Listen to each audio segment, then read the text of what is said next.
देखो भाई, a metal wire of length L1 and area of cross section A is attached to a rigid support. तो इसके corresponding अगर मैं diagram बनाऊं तो एक रिजिड सपोर्ट दिखाऊंगा भाई, बिल्कुल दिखाऊंगा। और इस रिजिड सपोर्ट के साथ ये वायर हमने दिखा दिया। कुछ एरिया ऑफ क्रॉस सेक्शन है, लेंथ L1 है, जैसा कि बोला गया क्वेश्चन में। इस तरह से काम करेंगे और रिजिड सपोर्ट से हमने हैंग कर दिया। ठीक है भाई। Another metal wire of length L2, another metal wire of length L2, तो ये L2 लेंथ का एक और मेटल वायर हमने कनेक्ट किया है। Of same cross sectional area is attached to the free end of the first wire. Free end of the first wire, एक wire तो फिक्स्ड है यहाँ, एक एंड तो यहाँ पे फिक्स्ड है, दूसरा जो फ्री एंड है इससे हम लोगों ने दूसरा अनदर वायर को अटैच किया। अच्छा भाई, सेम क्रॉस सेक्शनल एरिया, इसका मतलब इसका एरिया ऑफ क्रॉस सेक्शन भी सेम है, but this length is L2 as per the question, ये लिखा हुआ है। ठीक है भाई, free end of the first wire से अटैच कर दिया। A body of mass capital M is then suspended from the free end of the second wire. Second wire का फ्री एंड से हमने एक मास अटैच कर दिया, एक मास अटैच कर दिया, एक ब्लॉक अटैच कर दिया भाई, जिसका मास कितना है तो कैपिटल M दिया हुआ है। Suspended from the free end of the second wire. If Y1 and Y2 are the Young's moduli of wire respectively, तो Y1 है इसका और Y2 है इसका Young's modulus respectively, then the effective force constant of the system of two wire. तो system of two wire के लिए effective force constant means K equivalent force constant जो spring में होता है, spring constant, स्प्रिंग कांस्टेंट का ही दूसरा नाम फोर्स कांस्टेंट है। तो ये दो वायर जो इस तरह से कनेक्टेड है, इनका इफेक्टिव के इक्विवेलेंट इफेक्टिव फोर्स कांस्टेंट क्या होगा ये बताने हैं। ठीक है भाई, ये वाला देखो, एक तो आप समझो इसमें थोड़ा सा आपको, ये स्कूल में शायद होता भी ना हो, सीरीज और पैरेलल कॉम्बिनेशन ऑफ स्प्रिंग, और ये अभी इस चैप्टर में हो ना हो, लेकिन चैप्टर 14 ऑसिलेशन में ये ज़रूर कराना होता है। स्प्रिंग का सीरीज कॉम्बिनेशन और पैरेलल कॉम्बिनेशन में इक्विवेलेंट स्प्रिंग क्या होगा, इक्विवेलेंट स्प्रिंग का स्प्रिंग कांस्टेंट क्या होगा। तो ये चैप्टर 14 में है। ये कहाँ है भाई, तो चैप्टर 14 में है। ये चीज़ समझना कि अगर हमारा दो स्प्रिंग अटैच्ड है सीरीज या पैरेलल, जिस तरह से रेसिस्टेंस में करते हो भाई, एक रेसिस्टेंस R1 है, दूसरा रेसिस्टेंस तुमने पढ़ा होगा 10th क्लास में R2 है, तो R इक्विवेलेंट क्या बन जाता है भाई, तो R1 + R2 बन जाता है। ये सब लोगों को मालूम है। उसी तरह से पैरेलल कॉम्बिनेशन में भी होता है भाई। तो पैरेलल कॉम्बिनेशन में क्या होता है, अगर दो रेसिस्टेंस है, रेसिस्टेंस के टर्म में इसलिए भी बात कर रहा हूँ क्योंकि आपको रेसिस्टेंस ज़्यादा पता है, 10th क्लास में भी पढ़ के आया भाई। R1 R2 अगर हमारा पैरेलल में होता है तो इक्विवेलेंट कैसे निकालते हैं, तो 1/R equivalent is 1/R1 + 1/R2 ऐसा होता है। ठीक है भाई, तो इससे हम लोग R इक्विवेलेंट निकालते हैं। ये क्या हो जाता है भाई, तो यहाँ पे एलसीएम लोगे R1 R2 और ये हो जाएगा R2 + R1। ठीक है भाई, तो इस बेसिस पे हम लोग निकाल सकते हैं R equivalent is equal to क्या हो जाएगा, तो ये R1 R2 प्रोडक्ट हो गया, ऊपर चला जाएगा, और यहाँ पे R1 + R2। तो इस तरह से हमें पैरेलल में ये होता है product of the two resistance divided by sum of the two resistance, ये बनता है सीरीज। एक हो गया सीरीज कॉम्बिनेशन और एक हो गया पैरेलल कॉम्बिनेशन। ठीक है भाई, ये किसके लिए हुआ, रेसिस्टेंस के लिए हुआ। आप सोचेंगे कहाँ सॉलिड, कहाँ यहाँ सीरीज पैरेलल रेसिस्टेंस की बात होने लग गई, भैया लिंकेज है इसलिए ये बात हो रही है, तो वो आपको समझने पड़ेंगे। ठीक है भाई, तो ऐसे भी आप ये तो सीरीज पैरेलल पढ़ के आए हो, इसी के कॉरस्पॉन्डिंग एनालॉगी समझ लो कि अगर स्प्रिंग होता है तो स्प्रिंग में भी इस तरह की सीरीज पैरेलल की बात होती है। स्प्रिंग में अगर मान लो एक स्प्रिंग ऐसे लगा हो, दूसरा स्प्रिंग भी ऐसे लगा हो, इस तरह से ब्लॉक लगा हुआ हो, तो ये जब भी स्ट्रेच करोगे तो दोनों स्प्रिंग इलोंगेट होंगे, वापस आने का टेंडेंसी रखेंगे। तो ऐसे दो स्प्रिंग्स को हम लोग बोलते हैं पैरेलल कॉम्बिनेशन। ऐसे दो स्प्रिंग को बोलते हैं parallel combination of the spring. तो पैरेलल कॉम्बिनेशन हो गया, तो इसके बदले में जैसे इन दो रेसिस्टेंस के बदले में एक resistance instead of two resistance connected in series, अगर हमें यूज़ करना हो सिंगल रेसिस्टेंस तो उसका इक्विवेलेंट रेसिस्टेंस ये है। सिमिलरली अगर दो स्प्रिंग पैरेलल में हैं और इसके बदले में अगर एक ही स्प्रिंग यूज़ करना पड़ जाए इन दोनों के कॉम्बिनेशन के बदले में एक सिंगल स्प्रिंग यूज करें अगर हम लोग, तो सिंगल स्प्रिंग का स्प्रिंग कांस्टेंट क्या होगा? तो इस सिंगल स्प्रिंग का स्प्रिंग कांस्टेंट होगा इन दोनों का सम K1 प्लस K2। इसको हम लोग पैरेलल कॉम्बिनेशन ऑफ स्प्रिंग बोलते हैं। पैरेलल कॉम्बिनेशन ऑफ स्प्रिंग में स्प्रिंग का जब पैरेलल कॉम्बिनेशन होगा तो फॉर्मूला वो बनेगा जो रेसिस्टेंस के सीरीज में होता था। रेसिस्टेंस से सीरीज में होता था R1 प्लस R2, यहाँ K1 प्लस K2 हो जाएगा इक्विवेलेंट। यहाँ पे एक स्प्रिंग अगर हम लोग यूज़ करना चाहें इन दोनों के बदले में एक स्प्रिंग, तो वो होगा ये कितना भाई? तो K equivalent is K1 plus K2। ये समझ गए? फॉर्मूला वैसा ही है, सीरीज है, यहाँ पैरेलल में फॉर्मूला होगा। सीरीज वाला रेसिस्टेंस का फॉर्मूला पैरेलल स्प्रिंग कॉम्बिनेशन में यूज होगा डायरेक्ट, K1 प्लस K2। अब ये कैसे है, ये चैप्टर 14 में आएगा। कहाँ आएगा भाई? तो चैप्टर 14 में, चैप्टर 14 ऑसिलेशन, अराउंड 2 मंथ लगेगा अभी आने में, ठीक है भाई।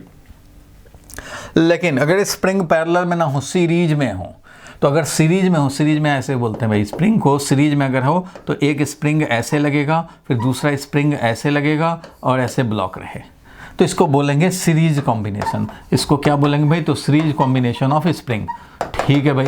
तो इस सीरीज कॉम्बिनेशन में अगर हो स्प्रिंग, तो इसके बदले में अगर एक इक्विवेलेंट स्प्रिंग हमें लिखना हो, एक इक्विवेलेंट स्प्रिंग, एक ही स्प्रिंग इसका काम कर दे जो ये दोनों मिलकर सीरीज में कर रहे हैं, उसके बदले में एक स्प्रिंग रिप्लेसमेंट करना हो, तो ये वही फॉर्मूला बन जाएगा जो इधर पैरेलल का था। इट मीन्स क्या हो जाएगा? R1 R2 के बदले में यहाँ पे क्या लिखेंगे? K1 K2 divided by K1 plus K2। It means यहाँ पे जो फॉर्मूला हो रहा है वो ये फॉर्मूला हो रहा है भाई कि 1 upon K equivalent is 1 by K1 plus 1 by K2। जिस तरह से फॉर्मूला होता है, जो सीरीज में फॉर्मूला था रेसिस्टेंस का, वो यहाँ पैरेलल स्प्रिंग में फॉर्मूला होगा, और जो पैरेलल रेसिस्टेंस का था वो यहाँ सीरीज कॉम्बिनेशन ऑफ स्प्रिंग में होगा। उसी तरह का फॉर्मूला, इसलिए क्या हो गया भाई? तो प्रोडक्ट डिवाइडेड बाई सम, ऐसा हो गया। ये होता है जनरल बात, याद रखना। कहाँ आएगा, कैसे आया ये फॉर्मूला? वो आएगा चैप्टर 14 में, जिसमें हम लोग डेराइव भी करेंगे इसको।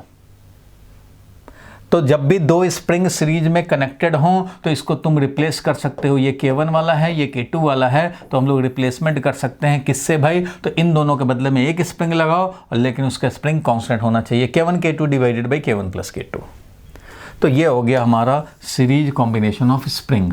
ये जनरल बात मैंने याद दिलाई अभी, इसका यूज़ होगा। क्यों? क्योंकि यहाँ पे 2 वायर तुमने लगा दिया भाई। 2 वायर कैसा लगा दिया? तो एक वायर तुमने लगाया है ऐसे L1 लेंथ का, दूसरा तुमने इसके सीरीज में लगा दिया भाई, सेम क्रॉस सेक्शन वाला सीरीज में लगा दिया। तो अभी इन दोनों के बदले में एक लिखेंगे, और उस एक वायर का इक्विवेलेंट हमें स्प्रिंग कांस्टेंट चाहिए।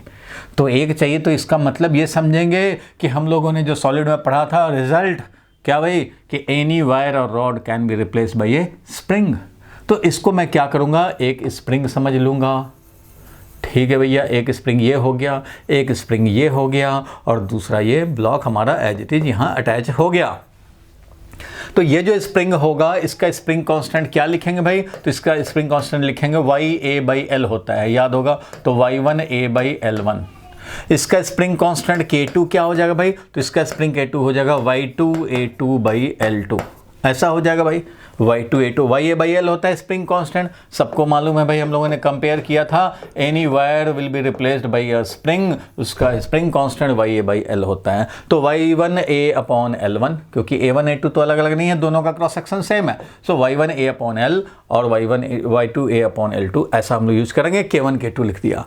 अब इस 2 वायर सिस्टम, 2 स्प्रिंग सिस्टम को रिप्लेस करें अगर सिंगल इक्विवेलेंट से, तो ये सीरीज में है, तो फॉर्मूला ये अप्लाई होगा।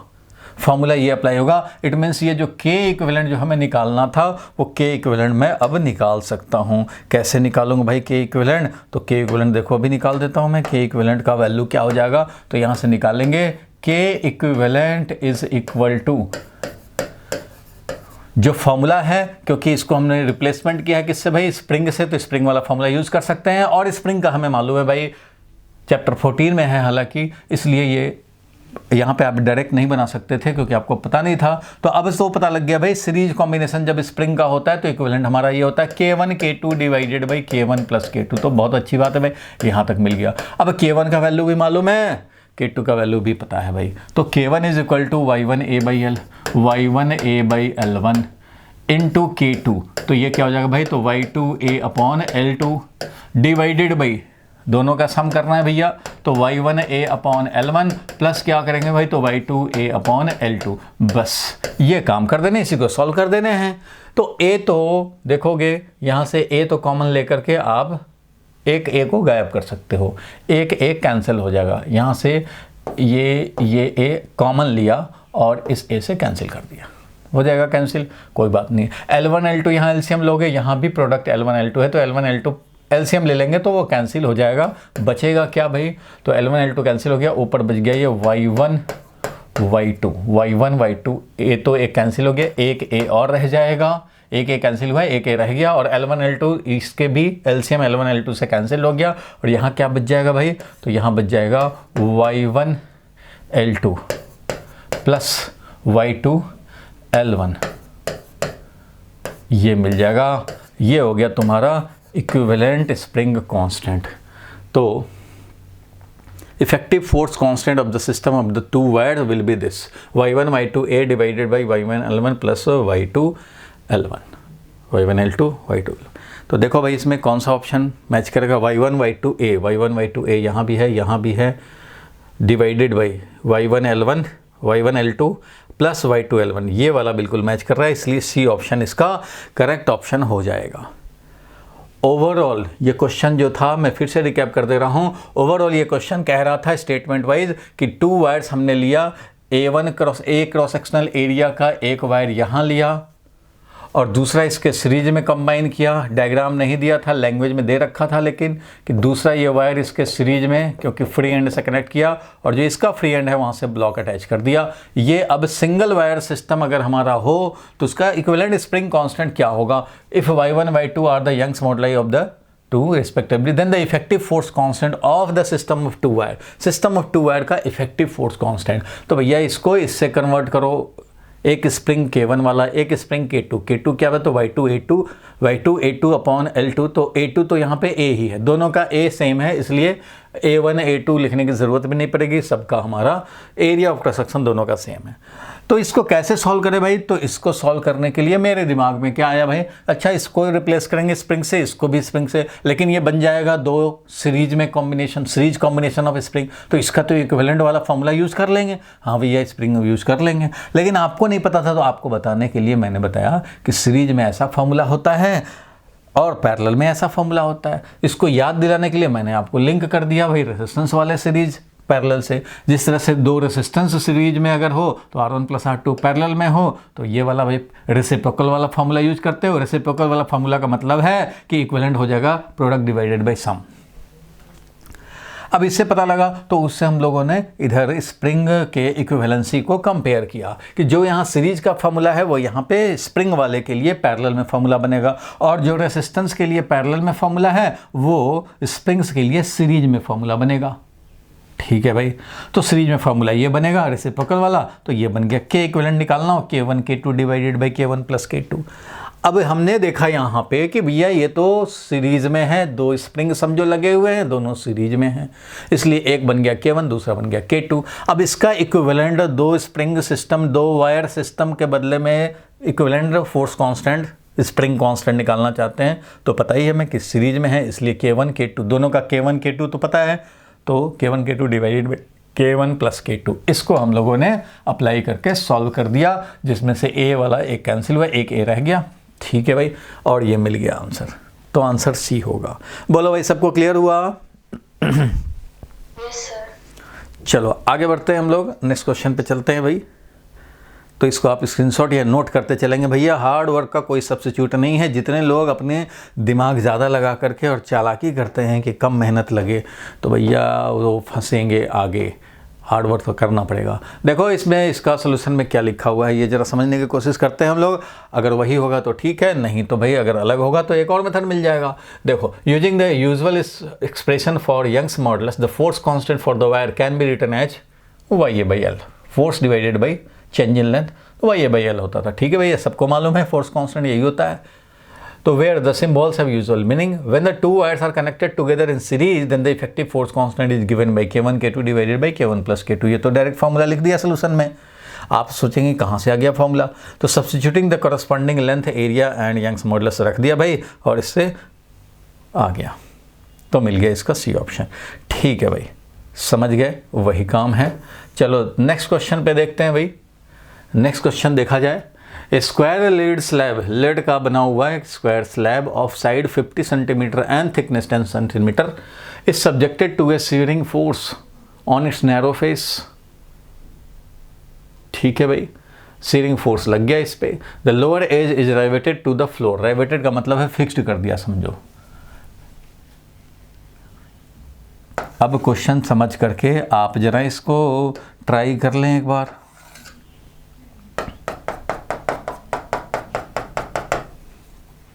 मैं भी बना रहा हूँ डायग्राम, आप भी बनाओ डायग्राम, बिना डायग्राम का तो इसमें विजन क्लियर नहीं होगा।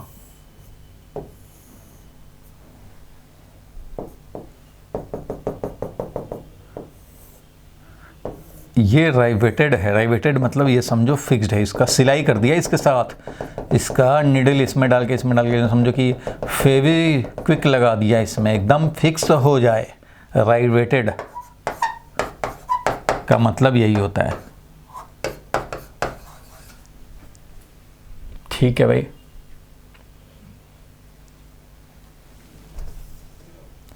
इसके बाद जो कहा जा रहा है राइवेटेड मतलब फिक्स्ड समझ लो, फिक्स्ड अटैच्ड, ऐसा समझे, अटैच्ड कर दिया है फ्लोर के साथ। अच्छा, तो स्क्वायर लिड स्लैब है, लिड का बना हुआ square slab of 50 centimetre, 50 centimetre का ये स्लैब है, तो 50 सेंटीमीटर इधर से 50 सेंटीमीटर इधर से। आप सोचेंगे कि दोनों, इन दोनों तरफ से क्यों भाई, तो 50 सेंटीमीटर का ये स्क्वायर स्लैब है जिसका थिकनेस दिया हुआ है 10 सेंटीमीटर, 10 सेंटीमीटर इसका थिकनेस दिया हुआ है। ठीक है भाई, अब मैं ऐसा इसलिए रखा, यहाँ पे लिखा हुआ है is subjected to a shearing force on its narrow face. Shearing force किधर लगा है, नैरो फेस पे। तो नैरो फेस क्या होगा स्लैब का, ये वाला होगा ना जिसका एक 50 हो और दूसरा 10 हो, यही तो नैरो स्लैब होगा। ये वाला तो वाइड वाला फेस होगा, ये तो ज़्यादा एरिया फेस एरिया है, ये वाला कम एरिया है, तो नैरो फेस हमारा यही होगा। नैरो फेस ये है, पतला, ये पतला वाला यही फेस है हमारा, छोटा पतला फेस ये है नैरो वाला। तो नैरो फेस पे फोर्स लगाए हैं, subjected to a shearing force. Shearing force मतलब शेप में चेंज कराने वाला फोर्स, ऐसा फोर्स हमने लगाया किधर भाई, तो इधर नैरो फेस पे लगाया। तो नैरो फेस इसी को बोलेंगे, ये तो वाइड फेस है, नैरो फेस पे लगाया। ठीक है, इसलिए आपको वैसा ही रखना पड़ेगा, ये 50 लेकिन इधर से 10, तभी तो नैरो फेस पे लगा पाएंगे। अगर आप सोचेंगे कि ये वाला 10 रख लेते हैं और ऐसे वाला 50 कर लेते हैं, तो ऐसे करेंगे तो भैया इस कंडीशन में तो ये वाइड फेस पे आप फोर्स लगा दोगे। आपको वाइड फेस पे फोर्स नहीं लगाना है, नैरो फेस पे फोर्स लगाना है, इसलिए इस तरह से रखेंगे। नैरो फेस पे फोर्स लगाया, नैरो फेस पे। ठीक है भाई, और ये फोर्स कितना लगाया भाई, तो फोर्स लगाया 9 × 10⁴ न्यूटन। जैसा क्वेश्चन कह रहा है वैसा काम करेंगे। The lower edge is riveted to the floor, तो लोअर एज को हमने राइवेटिंग कर दिया, फिक्सिंग कर दिया, इसके साथ फिक्स कर दिया। ठीक है, how much will the upper edge be displace, जो अपर एज है, अपर एज जो है वो कितना डिस्प्लेस हो जाएगा, कितना डिस्प्लेस हो जाएगा, यही निकालना है। तो कितना ये डिस्प्लेस हो जाएगा, कैसे निकालें भाई, कैसे निकालें भाई, आप सोचो कैसे निकाला जाए। मतलब ये अगर ऐसे हो गया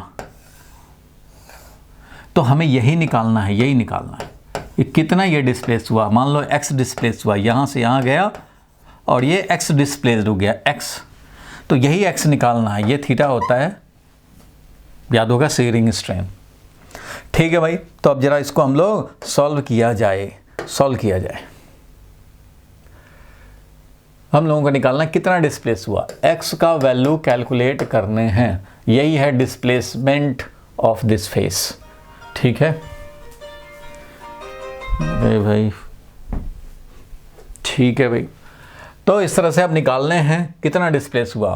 तो हम लोग क्या करेंगे, इसमें कुछ और दिया हुआ है भाई, shear modulus of the lead दिया हुआ है। तो शियर मॉडुलस दिया हुआ है, मॉडुलस ऑफ रिजिडिटी क्या होता है भाई, तो वो होता है shearing stress upon shearing strain, ये होता है, सबको मालूम है भाई। तो मेन तो डायग्राम तक पहुंचना था, क्वेश्चन को विजुलाइज कर दिया, ये वाला एंड डेराइवेटेड है मतलब फिक्स्ड है। चलो आगे बढ़ते हैं। तो ये दिया हुआ है भैया कितना वैल्यू, तो 5.6 शियर मॉडुलस 5.6 इंटू 10⁻9 है, ठीक है। और ये स्ट्रेस का वैल्यू दिया हुआ है, शायद इसने दे दिया हुआ है subjected to a shearing force. अच्छा, फोर्स का वैल्यू दिया हुआ है, तो फोर्स का वैल्यू दिया हुआ है तो ये वैल्यू रख देंगे। फोर्स का वैल्यू है कितना भाई, तो ये फोर्स का वैल्यू 9 × 10⁻⁴, 9 × 10⁻⁴ है ये। और एरिया कितना है 50 सेंटीमीटर इंटू, तो इस पे जो फोर्स लगा रहे हैं ये एरिया कितना होगा, तो ये होगा 50 centimetre multiplied by 10 centimetre, 50 centimetre multiplied by 10 centimetre, ये हो गया भाई। सेंटीमीटर को हम लोगों ने कन्वर्ट कर दिया मीटर में, 50 × 10⁻², 10 × 10⁻², ठीक है भाई। ये तो स्ट्रेस हो गया, डिवाइडेड बाई स्ट्रेन भी तो करना होगा। तो स्ट्रेन कितना होगा भाई, तो स्ट्रेन हमें निकालना है। स्ट्रेन जो है वो थीटा है। थीटा क्या होगा, तो थीटा को हम लोग लिख सकते हैं कि strain is x divided by ये लेंथ, x डिवाइडेड बाई ये लेंथ, और ये लेंथ कितना है, तो x डिवाइडेड बाई ये लेंथ है 50 सेंटीमीटर, ये है 50 सेंटीमीटर। तो ऐसा लिख देंगे भाई। तो थीटा का वैल्यू यहाँ पे लिख दूंगा मैं x डिवाइडेड बाई 50 सेंटीमीटर, ऐसा लिखूंगा। ये हो गया शियरिंग स्ट्रेन, ये हो गया शियरिंग स्ट्रेस, और ये हो गया शियर मॉडुलस। अब यहाँ से x का वैल्यू कैलकुलेट कर लेंगे। बोलो भाई, किसी को कोई डाउट है तो? क्वेश्चन यही कह रहा है, the lower edge is riveted to the floor, how much will the upper edge, lower edge तो है, अपर एज कितना हमारा शिफ्ट करेगा, अपर एज कितना शिफ्ट करेगा, how the upper edge is displaced, कितना, how much will the upper edge displaced, तो वो एक्स डिस्प्लेस्ड है, यही है displacement of upper as.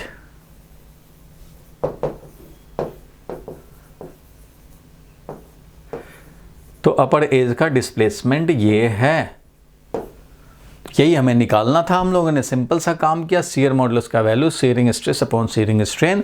Shearing stress होता है भाई फोर्स जो अप्लाई किया हुआ दिया हुआ था, और एरिया हमें दिया हुआ है कि जो नैरो फेस पे लगाया हो, तो नैरो फेस का एरिया क्या है, इसी पे तो लगाए हैं ये।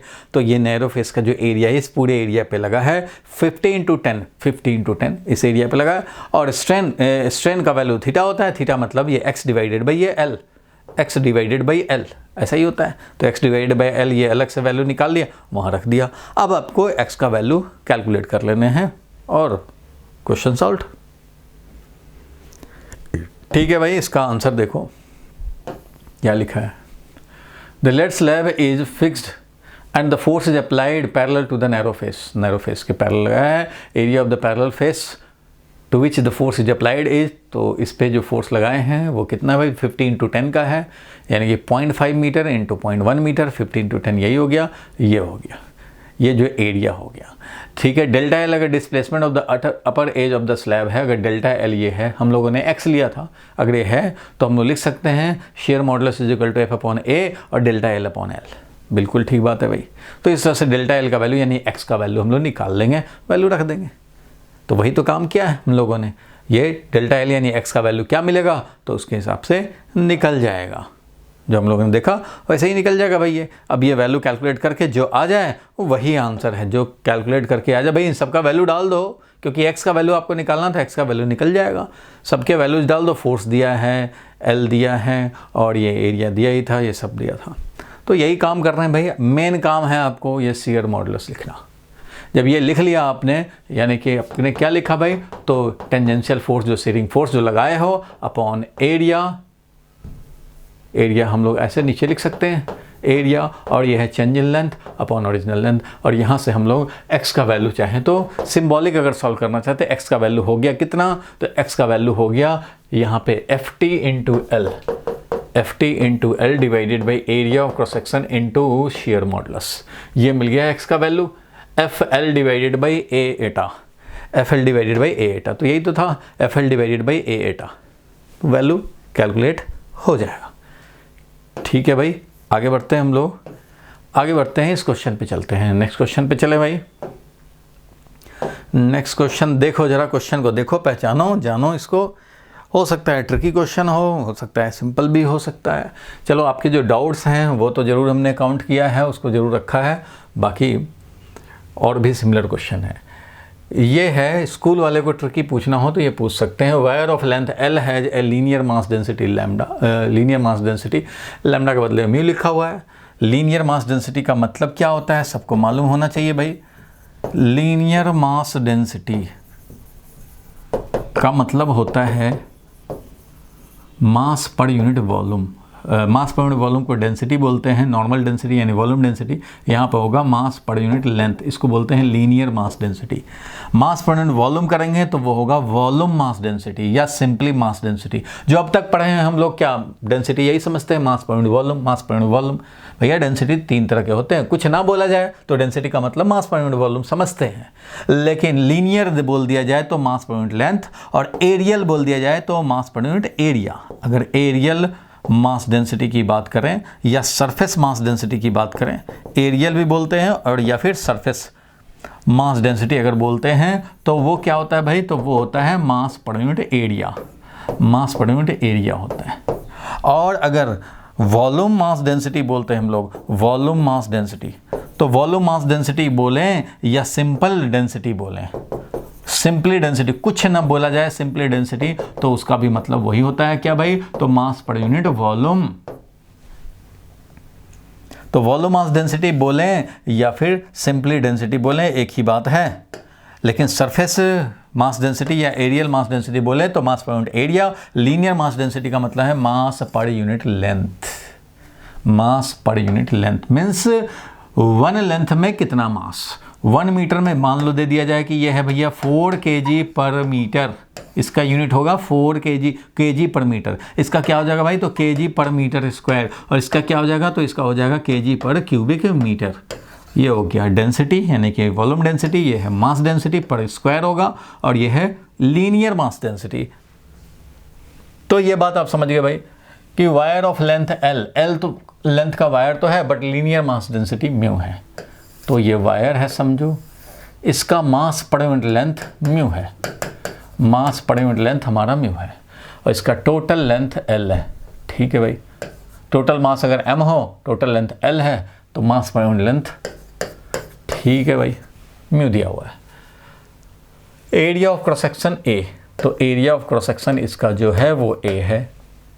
यंग्स मॉडुलस y है, यंग्स मॉडुलस y है। It is subjected vertically from a rigid support, और ये वर्टिकली सब्जेक्ट किया हुआ है रिजिड सपोर्ट से।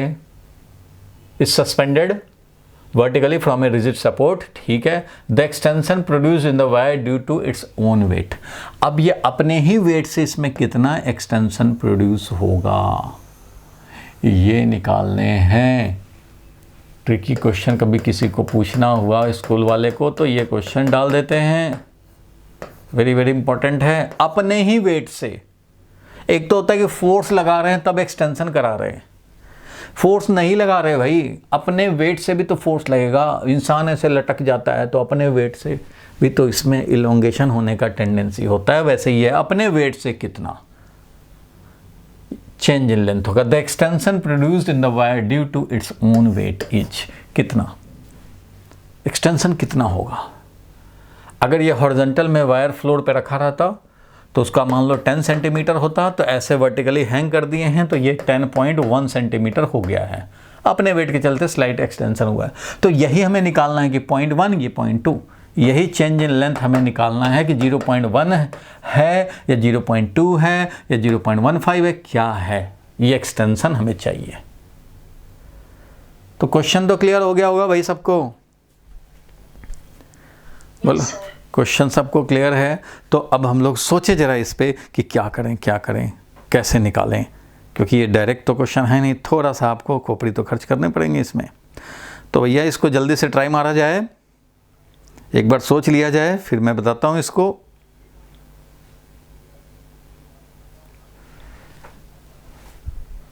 चलो भाई देखते हैं हम लोग। ये सब मैं हटा रहा हूं भाई, ये तो ऐसे ही क्वेश्चन को समझाने के लिए कि 3 तरह के मास डेंसिटी होते हैं। वॉल्यूम मास डेंसिटी जो हम लोग सिंपली जानते थे, एरियल मास डेंसिटी या surface mass density, and linear mass density, mass per unit length. ठीक है भाई, हमें चेंज इन लेंथ चाहिए, चेंज इन लेंथ चाहिए due to its own weight, अपने ही वेट से। भैया अपने वेट से कैसे निकालें? अगर मैं यहाँ देखूँ तो यहाँ पे कोई फोर्स नहीं लग रहा है, स्ट्रेचिंग फोर्स, लेकिन इधर तो टेंशन है, इधर ये टेंशन है, ये सीलिंग जो है इस पर फोर्स लगा रहा है। अगर फोर्स ना लगाए सीलिंग तो ये तो नीचे गिर जाएगा, सीलिंग फोर्स लगा रहा है। इधर से कोई फोर्स नहीं लग रहा, इधर से कोई पुलिंग फोर्स नहीं लग रहा, इधर से कोई पुलिंग फोर्स यहाँ पे तो नहीं लग रहा, यहाँ पे लग रहा है, लेकिन यहाँ टेंशन है। क्यों? क्योंकि यहाँ पे देखो, यहाँ पे छोटा सा ये लेंथ को कंसीडर करें, छोटा सा ये लेंथ, तो इस लेंथ पे, इस लेंथ का मान लो कुछ भी वेट, जो भी वेट है इसका, मान लो 10 ग्राम भी अगर वेट है इस वायर का, तो वो 10 ग्राम वेट के कॉरस्पॉन्डिंग यहाँ टेंशन डेवलप्ड होगा, क्योंकि यहाँ पे ये टेंशन है और पूरा मास मान लो m है, तो mg जो वेट लगेगा 10 ग्राम का, उतना तो टेंशन होगा यहाँ पे, बिल्कुल होगा। अगर यहाँ की टेंशन की बात करें तो भैया ये यहाँ से यहाँ तक का स्ट्रिंग 20 ग्राम का है अगर, तो ये 20 ग्राम का जो वेट होगा वो यहाँ का टेंशन होगा, यहाँ पे टेंशन होगा। इसकी टेंशन की बात करूँ भाई, तो इतने नीचे वाला जितना वेट होगा, ये नीचे का पोर्शन जितना आएगा, उतने मास का वेट किसने बैलेंस किया? यहाँ का टेंशन ने। उसी तरह से यहाँ का टेंशन क्या होगा? तो ये पूरे मास का जो वेट होगा वो बैलेंस है इससे। यहाँ पे क्या होगा? जीरो होगा। क्यों? क्योंकि इसके नीचे मास ही नहीं है। थोड़ा सा ऊपर जाओगे यहाँ पे आओगे, मान लो थोड़ा सा ऊपर गए यहाँ पे, तो भैया ये छोटा सा जो मास है, ये छोटा सा जो मास है, इसका तो वेट होगा ना कुछ, मान लो 1 ग्राम है तो 1 ग्राम का होगा, तो यहाँ पे टेंशन होगा ना भाई 1 ग्राम वेट के कॉरस्पॉन्डिंग, यहाँ होगा टेंशन। यहाँ पे टेंशन T2 है, यहाँ टेंशन T3 है, यहाँ टेंशन T4 है, यहाँ टेंशन T5 है। तो every point of the wire और रॉड टेंशन इज डिफरेंट। कहीं पे कितना टेंशन है, तो जहां टेंशन तुम्हें चाहिए, मान लो ये फ्री एंड से x हाइट पे टेंशन चाहते हो, तो ये x हाइट के वायर का जो भी मास होगा, जितना इसका वेट होगा, उतना यहां पे टेंशन होगा। At x distance, at x length above the free end, free end से ऊपर x लेंथ है ऊपर, कितना tx होगा, मतलब x हाइट पे, फ्री एंड से x हाइट पे कितना टेंशन होगा भाई, तो जितना इस x हाइट का मास है इनटू g, क्योंकि m' यही होगा, तभी तो ये इक्विलिब्रियम में पड़ा रहेगा। इक्विलिब्रियम में कैसे होगा? जितना वेट उतना टेंशन फोर्स। इसलिए ये t' का जो वैल्यू यानी tx का जो वैल्यू होगा वो है m', और m' कितना होगा, तो x लेंथ का कितना मास, भैया यूनिट लेंथ का तो म्यू मास है, तो x लेंथ का इतना मास, तुम्हें पता ही है x लेंथ में कितना मास, तो म्यू है मास पर यूनिट लेंथ, म्यू है मास पर यूनिट लेंथ। तो अगर मैं बोलूं कि भैया m' मास है l लेंथ में, x लेंथ में, तो m' अपॉन x होगा मास पर यूनिट लेंथ, तो m' का वैल्यू क्या हुआ, तो m' का वैल्यू हो गया म्यू इंटू x। तो मैं जितने लेंथ का चाहिए उतने लेंथ से मल्टीप्लाई कर दो, क्योंकि यूनिट लेंथ का मास म्यू है, 2 मीटर का 2 म्यू हो जाएगा, 3 मीटर का म्यू इंटू 3 कर दो, 4 मीटर का कितना होगा भाई, 4 मीटर का तो म्यू इंटू 4 कर दो, 5 मीटर का कितना मास होगा तो म्यू इंटू 5 कर दो, क्योंकि 1 मीटर में म्यू है। हाफ मीटर में कितना होगा तो भाई म्यू इंटू हाफ कर दो, x मीटर में कितना होगा तो भैया म्यू इंटू x कर दो, तो म्यू इंटू x मास हो गया m' इंटू जी।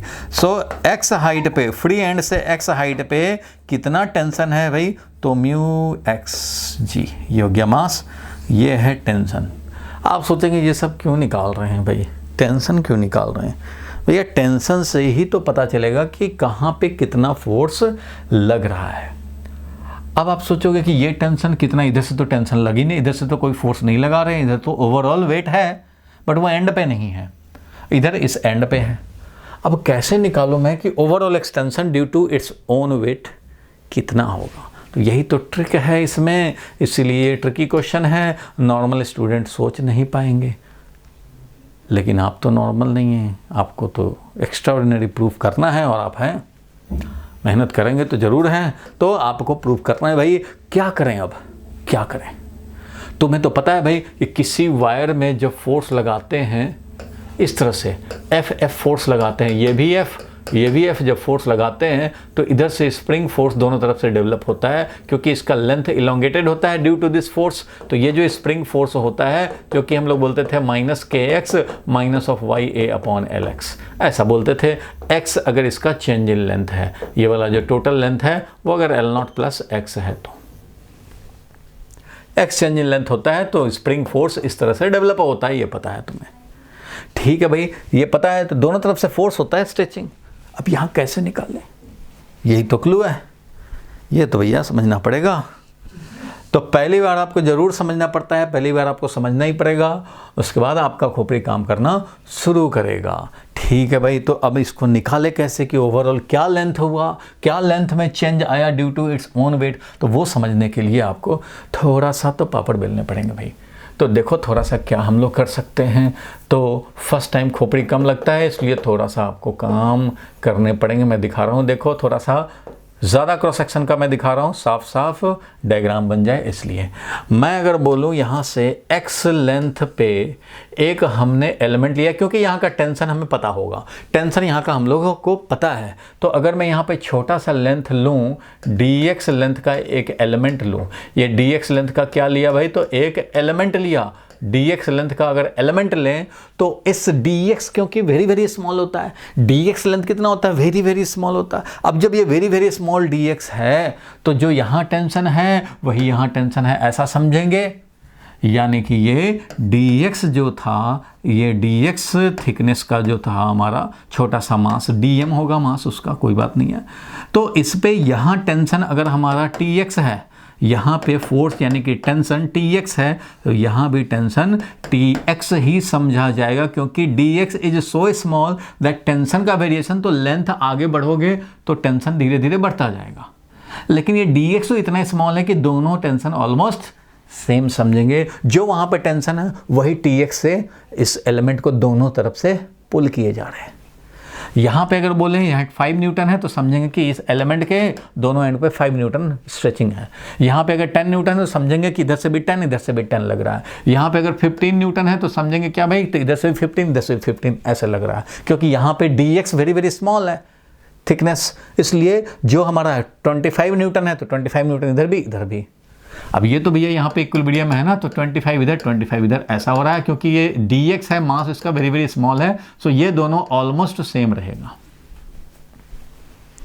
नहीं समझ में आया? चलो मैं इसकी बात करता हूँ। देखो यहाँ पे मान लो फॉर एग्जांपल मैं बोल रहा हूँ कि 20 न्यूटन टेंशन है, तो इसके लिए अगर मैं लिखूंगा तो मैं क्या लिखूंगा, इसका वेट है 20 न्यूटन, इसका यहाँ पे टेंशन फोर्स है 20 न्यूटन, और ये वेट होगा छोटा सा मास इंटू जी।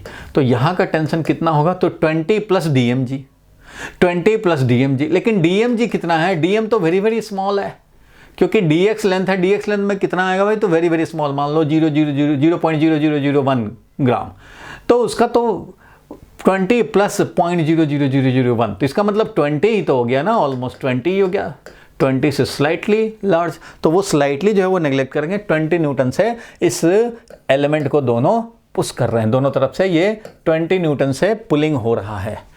तो वैसे ही यहाँ समझेंगे, जो टेंशन जहाँ है वही उसका पुलिंग फोर्स है फ्रॉम द टू साइड। अब ये dx वाला मान लो Tx है, इधर भी Tx है, तो इसका जो चेंज इन लेंथ हो, अगर ये dx था हमारा, ये dx क्या था भाई, तो dx इतना था, ये है dx लेंथ का लिया था हमने, तो ये वाला जो है, ये छोटा सा जो चेंज इन लेंथ हुआ, ये हुआ dl is equal to small change in length with, उसमें ओरिजिनल लेंथ क्या समझेंगे, विद ओरिजिनल लेंथ क्या है, तो dx है, उस एलिमेंट की बात हो रही है, for element of length dx, for element of length dx length के एलिमेंट में बात हो रही है। dx लेंथ के एलिमेंट में जो एक्सटेंशन हुआ dl, वो मैं निकाल सकता हूं, क्योंकि अब हमें टेंशन पता लग गया x हाइट पे टेंशन कितना है, तो वो टेंशन समझेंगे दोनों तरफ से स्ट्रेचिंग फोर्स है, और ये ओरिजिनल लेंथ इसका समझेंगे dx, उसमें चेंज इन लेंथ आया dl। ये dl निकाल लें तो यहाँ के एलिमेंट में dl आया कुछ, यहाँ के एलिमेंट में dl कुछ आया, यहाँ के एलिमेंट में कुछ dl आया, कुछ dl आया, कुछ dl आया, कुछ dl आया, यहाँ के एलिमेंट में भी कुछ dl आया, यहाँ के एलिमेंट में भी कुछ dl आया, यहाँ के एलिमेंट में भी कुछ dl आया। ऐसे ऐसे सारे dl को अगर हम लोग ऐड कर दें तो हमें मिलेगा net extension in the wire, क्योंकि ये dl है स्मॉल चेंज इन लेंथ, यानी small extension in the wire whose length is dx। dx वाले में इतना का चेंज है, तो dx हमारा यहाँ से यहाँ तक ही है। ये समझ में आया कि क्या कर सकते हैं हम लोग। तो सबसे पहले तो ये समझ में आया कि भाई टेंशन हर जगह अलग अलग होगा, इसलिए हम लोग एक ही टेंशन का वैल्यू पूरे के लिए नहीं अप्लाई कर सकते कि एक रॉड है इधर भी 25 न्यूटन इधर भी 25 न्यूटन, ऐसा नहीं कह सकते। ऊपर में 25 न्यूटन का स्ट्रेचिंग है, ऊपर के एलिमेंट के लिए 25, नीचे 20 आ गया, फिर 15 आ गया, 5 आ गया, 10 आ गया और इधर लास्ट वाला एंड पे तो 0 है। तो इसलिए छोटे छोटे एलिमेंट लेंगे, उसमें छोटे छोटे एक्सटेंशन को निकाल लेंगे और वो छोटे छोटे एक्सटेंशन को ऐड करेंगे, तब मिलेगा net extension in the wire due to its own weight. Due to its own weight क्या? Tension force. टेंशन क्यों डेवलप हुआ? अपने वेट के चलते ही तो हुआ। तो ये हमें करने पड़ेंगे काम। लॉजिक क्लियर हुआ। अब चलो इसको हम लोग इंटीग्रेट करते हैं। तो भैया निकाल देते हैं। अब लॉजिक तो क्लियर हो चुका है हम लोगों का, ठीक है। अब जब लॉजिक क्लियर है तो यही काम हम लोग इम्प्लीमेंट करने जा रहे हैं, ठीक है भाई। तो इम्प्लीमेंट करने के लिए न्यू कलर यहाँ ले लेते हैं और ये चेंज इन लेंथ हमें मिलेगा भाई, क्या मिलेगा? तो इंटीग्रेशन ऑफ dl। और dl क्या है भाई? तो dl हम लोग निकालें, dl पहले निकाल लेते हैं, तो वैल्यू निकालते हैं भाई। तो इसके लिए अगर लिखना चाहूँगा मैं कि यहाँ पे भाई Young's modulus is equal to force upon area. Force कितना? tx। फोर्स कितना? tx अपॉन एरिया कितना? तो एरिया तो वही है, क्रॉस सेक्शनल एरिया। और चेंज इन लेंथ है dl और ओरिजिनल लेंथ है dx। ओरिजिनल लेंथ है dx, चेंज इन लेंथ है dl। यही dl हमें निकालना है। तो dl का वैल्यू क्या मिलेगा भाई? यहाँ से बताओ dl का वैल्यू क्या हो जाएगा? तो dl का वैल्यू हो जाएगा, dl इधर लाएंगे हम लोग, तो dl इधर लाएंगे तो ये बन जाएगा कितना? tx dx divided by area into Young's modulus. बोलो ठीक है। हमने dl निकालना है, तो dl यहाँ डिनोमिनेटर में है, इधर आ जाएगा, यंग्स मॉडुलस इधर चला जाएगा, ठीक है। एरिया है और यंग्स मॉडुलस आ गया डिनोमिनेटर में और tx और ये dx चला गया ऊपर। ये है dl। अब इसी को हमें इंटीग्रेट करने हैं, मीन्स tx। अब बताओ जरा भाई tx क्या है? ये मैं लिख दे रहा हूँ अभी, tx dx divided by area into Young's modulus. Area constant है सबके लिए और यंग्स मॉडुलस भी कांस्टेंट है सबके लिए। टेंशन का वैल्यू ही अलग अलग है, कोई बात नहीं। तो टेंशन का वैल्यू जो है वो कितना है? तो x लेंथ पे टेंशन हम लोग निकाल चुके हैं। x लेंथ पे टेंशन हमारा, x हाइट पे टेंशन ये है μxg। तो यहाँ लिखूँगा मैं μx into x into g, ये है tx dx। और लिमिट डालेंगे x का, x इज इक्वल टू कहाँ से कहाँ तक भाई? तो यहाँ का भी एलिमेंट लेना है, यहाँ भी लेना है, यहाँ भी लेना है, यहाँ भी लेना है, यहाँ भी लेना है, वहाँ तक लेना है। इसलिए x का वैल्यू 0 से लेकर के कहाँ तक? L तक। यही इंटीग्रेट कर देने होंगे। तो ये कर देने में कोई परेशानी तो नहीं है। तो ये क्या हो जाएगा? y अपॉन ये 1 अपॉन ay और म्यू जी हो जाएगा ऐसे, म्यू इंटू जी ऐसे हो जाएगा। म्यू जी बाहर निकाल दिया और x का क्या लिखेंगे? एक्स स्क्वायर बाई 2 मीन्स ये क्या हो जाएगा भाई? तो एल स्क्वायर बाई 2, क्योंकि एक्स स्क्वायर बाई 2 लिमिट डालोगे, अपर लिमिट l है तो L square by 2 minus 0 square by 2, तो यही मिल जाएगा। Mu G L square upon 2ay, mu G L square upon 2ay, mu G L square upon 2ay। B option दिख रहा है हमें, तो काम हो जाएगा भाई। तो आपने समझा क्या क्या हुआ? फिर से मैं लॉजिक रिपीट कर रहा हूँ।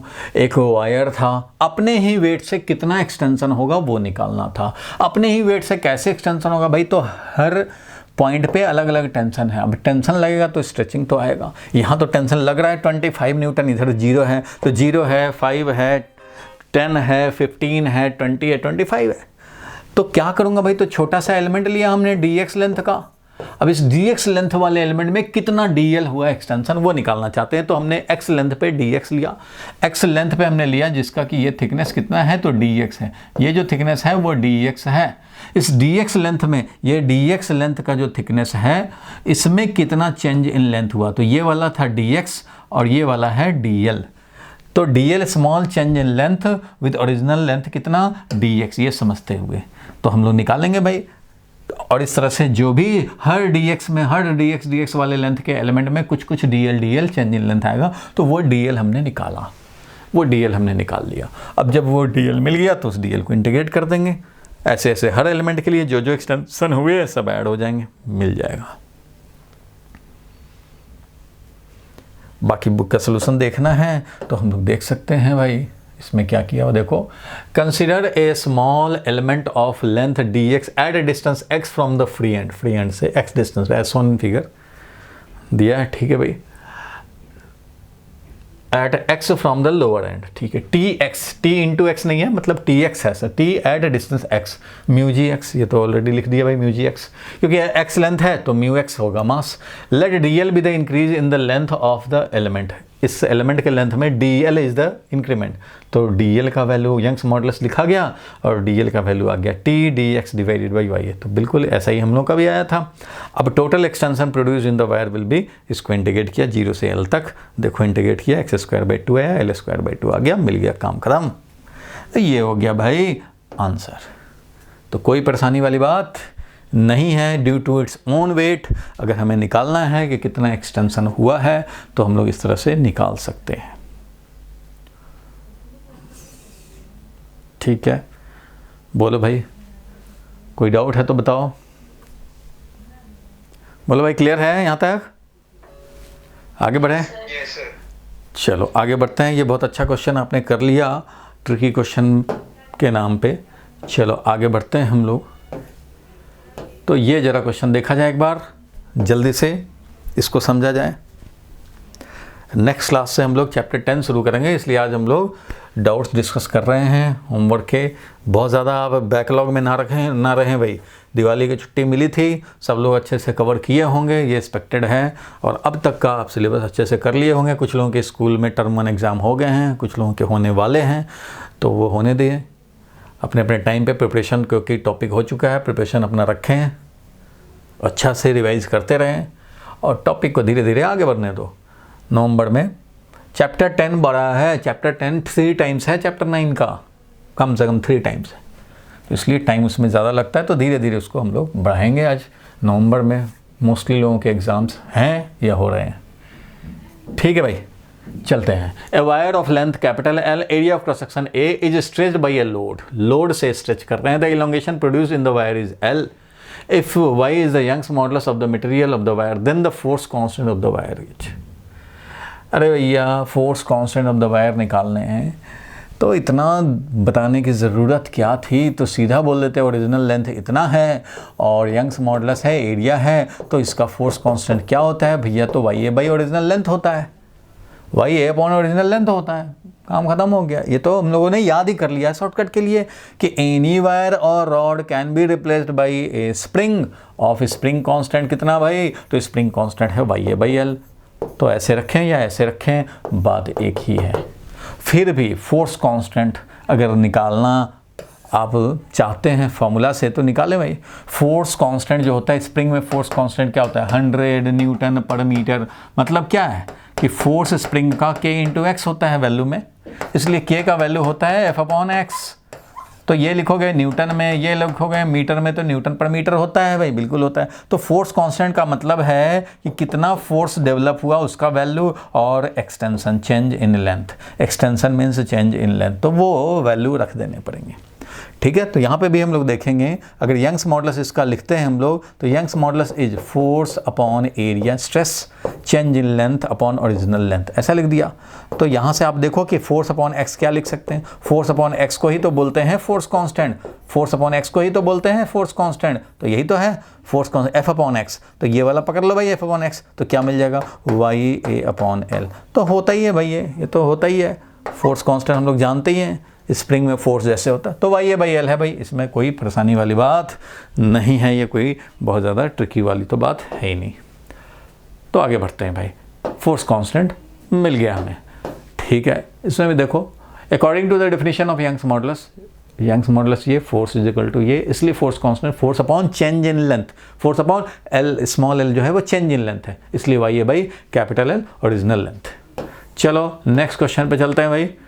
चलो इसको जल्दी से हम लोग ट्राई करें। ये एनसीईआरटी में भी दिया हुआ है क्वेश्चन, और आपके जो होमवर्क में मैं क्वेश्चन देता हूँ उसमें मोस्टली एनसीईआरटी के कवर्ड होते हैं, मोस्टली एनसीईआरटी के क्वेश्चंस कवर्ड होते हैं, बट ऑब्जेक्टिव फॉर्म में हो सकता है। आप एनसीईआरटी में एक्सरसाइज सॉल्व करेंगे तो आपको बहुत सारे क्वेश्चन वही मिलेंगे जो इधर ऑलरेडी ऑब्जेक्टिव में होमवर्क में आपने कर रखा है। अब ये भी एनसीईआरटी में तो उसमें ऑब्जेक्टिव नहीं है, उसमें ये लिखा हुआ है लैंग्वेज के फॉर्म में, तो उसके ऑब्जेक्टिव बने हुए हैं। चलो ठीक है भाई। 4 identical hollow cylindrical columns support a big structure of mass capital M. The inner and outer radii of column are R1 and R2 respectively.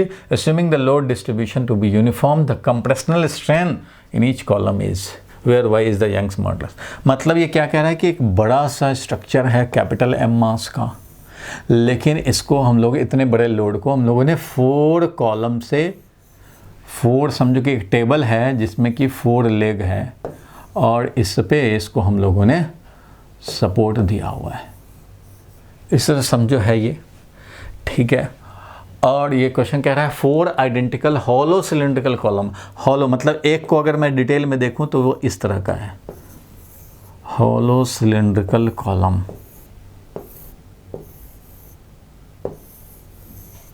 ये इस तरह से है, मटेरियल इसमें है, मटेरियल इसमें भरा हुआ है, हॉलो सिलेंडर है, समझो हॉलो सिलेंडर है ये, ठीक है, इसके ऊपर रखा हुआ। ऐसा ही एक और होगा, 4 हैं, उसके ऊपर समझो कि ये टेबल बना हुआ है और इस टेबल पे रखा हुआ है बड़ा सा लोड, ठीक है। तो 4 identical hollow cylindrical column support a big structure of capital M mass, inner and outer radius, तो इसका inner radius R1, outer radius R2, इस तरह से है, ठीक है भाई। Assuming the load distribution to be uniform, मतलब लोड किसी एक तरफ नहीं है कि उस पर ज़्यादा लोड पड़े, बीच में है, such that कि लोड डिस्ट्रीब्यूटेड है on the 4 column equally.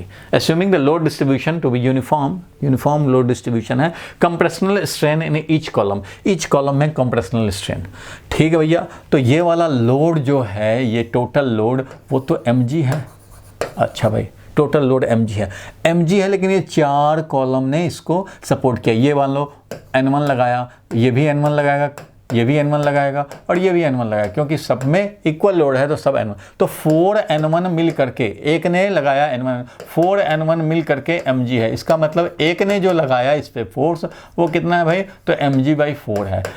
एक ने जो लगाया वो mg/4 है, ठीक है भाई। तो ये mg/4 लगाया इधर, तो इस लोड ने इस पे भी mg/4 लगाया। मीन्स इस वाले को अगर सिस्टम बनाएं हम लोग, एक कॉलम को अगर सिस्टम बनाएं, तो इधर से जो ब्लॉक जो हेवी लोड रखा है वो कितना फोर्स लगा रहा है भाई, तो वो फोर्स लगा रहा है कैपिटल mg जो लोड डाला गया था वो /4, इतना फोर्स लग रहा है। और फ्लोर इसको नीचे तो नहीं जाने देगा, ये फ्लोर पे पड़ा हुआ, इसका मतलब फ्लोर इसको नीचे नहीं जाने दे रहा। तो इस कॉलम को क्या हो रहा है भाई, तो इधर से भी ये उतना ही फोर्स लगा रहा है, जितना इधर से लग रहा है उतना ही इधर से भी फोर्स लग रहा है, क्योंकि इसका अपना मास तो दिया हुआ है नहीं। इट मीन्स ये फोर्स कितना लग रहा है, तो ये भी लग रहा है mg/4 ये भी लगेगा फोर्स। तो mg/4 इधर से, mg/4 इधर से कंप्रेस्ड किया जा रहा है। सिलिंड्रिकल जो रॉड है, सिलिंड्रिकल जो पाइप है, समझो कॉलम को कंप्रेस किया था, इसलिए कंप्रेशनल स्ट्रेन में होगा।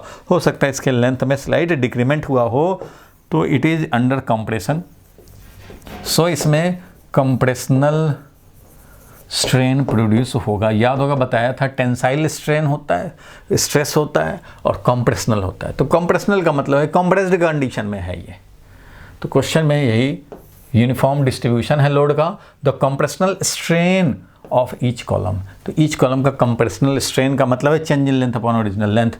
तो चलो भाई, इसका हम लोग ओरिजिनल लेंथ अगर L समझ लें तो हम लोग लिख सकते हैं क्या भाई, तो यंग्स मॉडुलस होता है force upon area divided by change in length upon original length.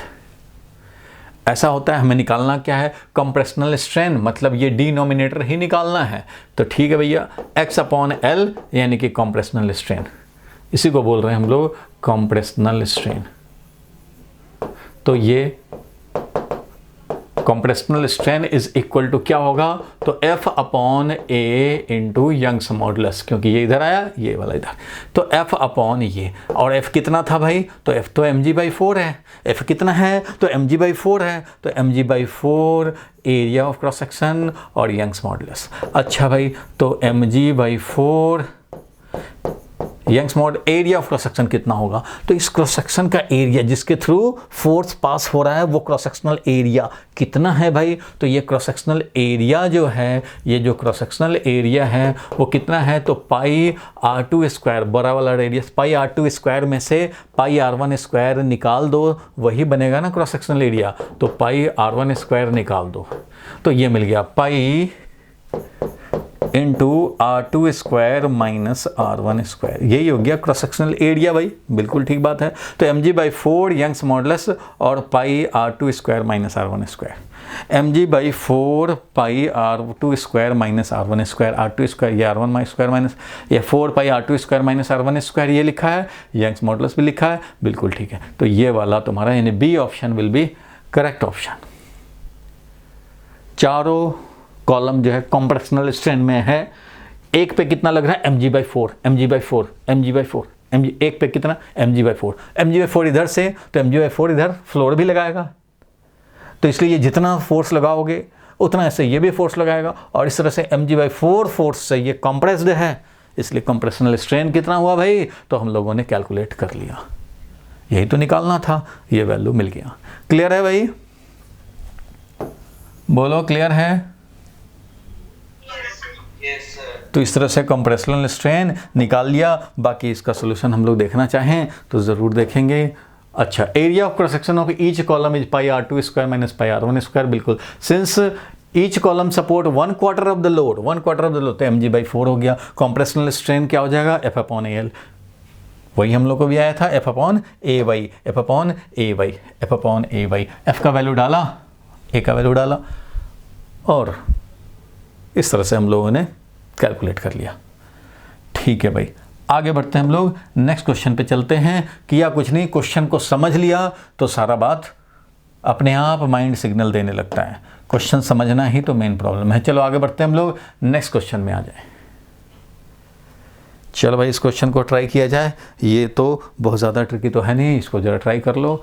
If the volume of a wire remains constant, बिल्कुल वायर का वॉल्यूम कांस्टेंट है अगर, when subjected to tensile stress, subjected to tensile stress मतलब ऐसे tensile stress में डालना है, तो इसका मतलब एलोंगेशन प्रोड्यूस करना है, तो ये हो गया इस तरह से टेंसाइल स्ट्रेस में इसको डाल दिया हमने, area of cross section A, area of cross section A, इस तरह से डाल दिया भाई हमने।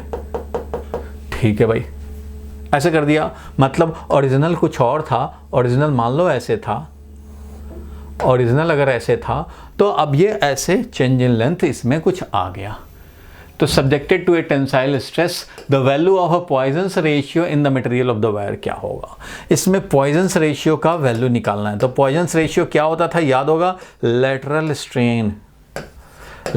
स्ट्रेन अपॉन लॉन्गिट्यूडनल स्ट्रेन, भूले नहीं होगे भाई, अब भूलेंगे तो उसका तो कोई कुछ नहीं कर सकता। अगर आप अपना केयर खुद नहीं कर सकते अपने पढ़ाई का, दूसरा थोड़ी आएगा केयर करने को, कोई नहीं आएगा भाई।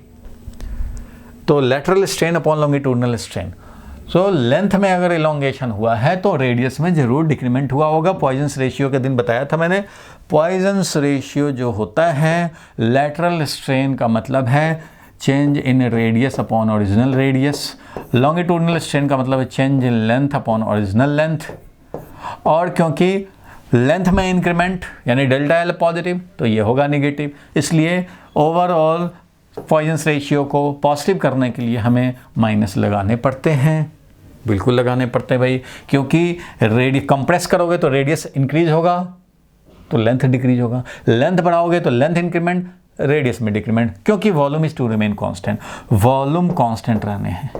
तो वॉल्यूम कांस्टेंट है तो वॉल्यूम तो होता है area of cross section into length, यानी रेडियस के टर्म में बात करें तो pi r square into l, volume is to remain constant, इसलिए रेडियस इंक्रीज होगा तो लेंथ डिक्रीज, और रेडियस डिक्रीज तो लेंथ इंक्रीज, सच दैट कि ओवरऑल वैल्यू वॉल्यूम का वो कांस्टेंट रहे।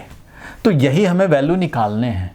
तो बताओ भाई, क्वेश्चन कह दिया है ये कि भैया वॉल्यूम कांस्टेंट रहने हैं, तो ऐसे कंडीशन में हम लोग देख सकते हैं कि अगर छोटा सा चेंज रेडियस में हो, छोटा सा चेंज लेंथ में हो, तो क्या होगा इनका रेशियो।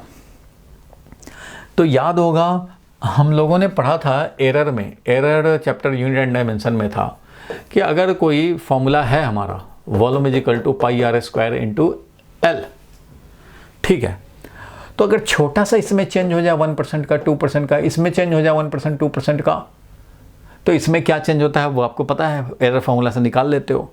तो अभी के लिए तो बोला गया कि वॉल्यूम कांस्टेंट है। इसका मतलब कि अगर मैं बोलूं कि आर स्क्वायर या एल बोल देता हूं, एल का वैल्यू हो गया v divided by pi are square, L का वैल्यू हो गया v divided by pi are square, जहां v क्या रहना है, कांस्टेंट रहना है। तो कांस्टेंट रहना, तो एरर जो होता है वो कांस्टेंट वाले में थोड़ी होता है, जो मेजरमेंट करते हैं उसी में आता है एरर।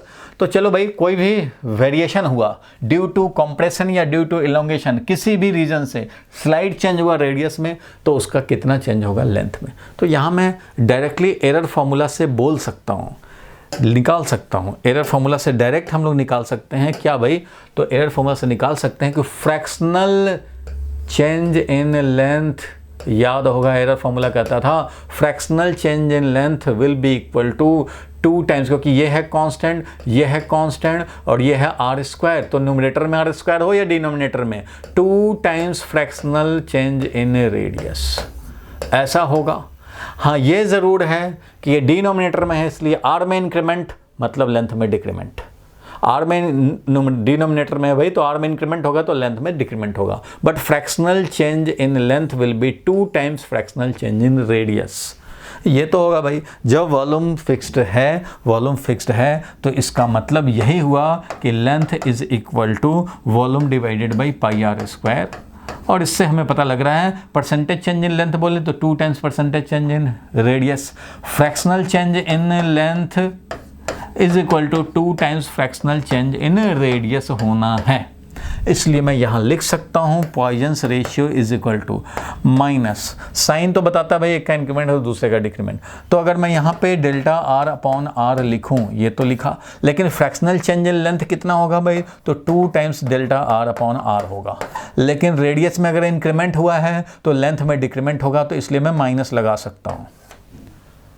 अरे भैया, लेंथ में और रेडियस में तो डिफरेंस है ना, लेंथ और रेडियस जो है वो एक इंक्रीमेंट होगा तो दूसरा डिक्रीमेंट होगा, तो इसको पॉजिटिव समझते हो तो फ्रैक्शनल चेंज इन लेंथ ये नेगेटिव रहेगा, तो वैल्यू जरूर ये है, बट ये तो तुम्हें पता है ना कि इसमें डिक्रीमेंट होगा, रेडियस में इंक्रीमेंट तो लेंथ में डिक्रीमेंट, तो रेडियस में इंक्रीमेंट यानी ये पॉजिटिव समझा तो इसको नेगेटिव रखना पड़ेगा। वैल्यू जरूर 2 टाइम्स है फ्रैक्शनल चेंज इन रेडियस, लेकिन साइन अपोजिट रहेगा, तो इसलिए क्योंकि यहाँ माइनस साइन रखे हो इसलिए यहाँ भी साइन के साथ रखोगे तभी तुम्हारा मेंटेन रहेगा, नहीं तो पता चलेगा कि निगेटिव हो जाए, तो वैसा नहीं होना चाहिए।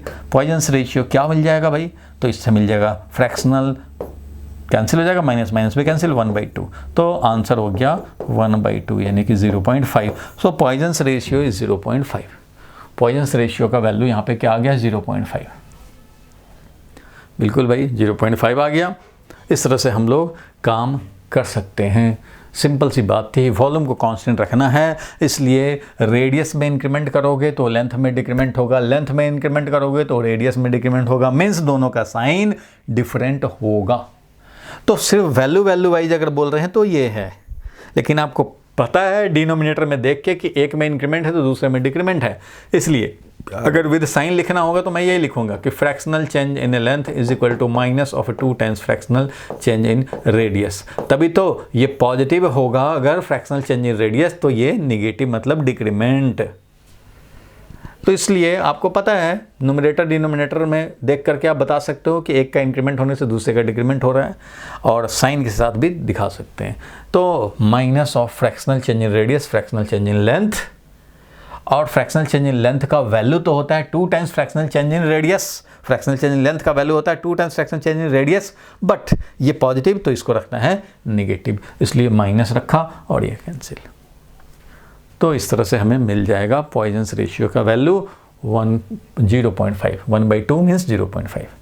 बाकी इसका देखते हैं भाई, इसमें देखो हो सकता है दूसरा मेथड मिल जाए। चलो, let L be the length and r be the radius of the wire, then the volume is pi are square L.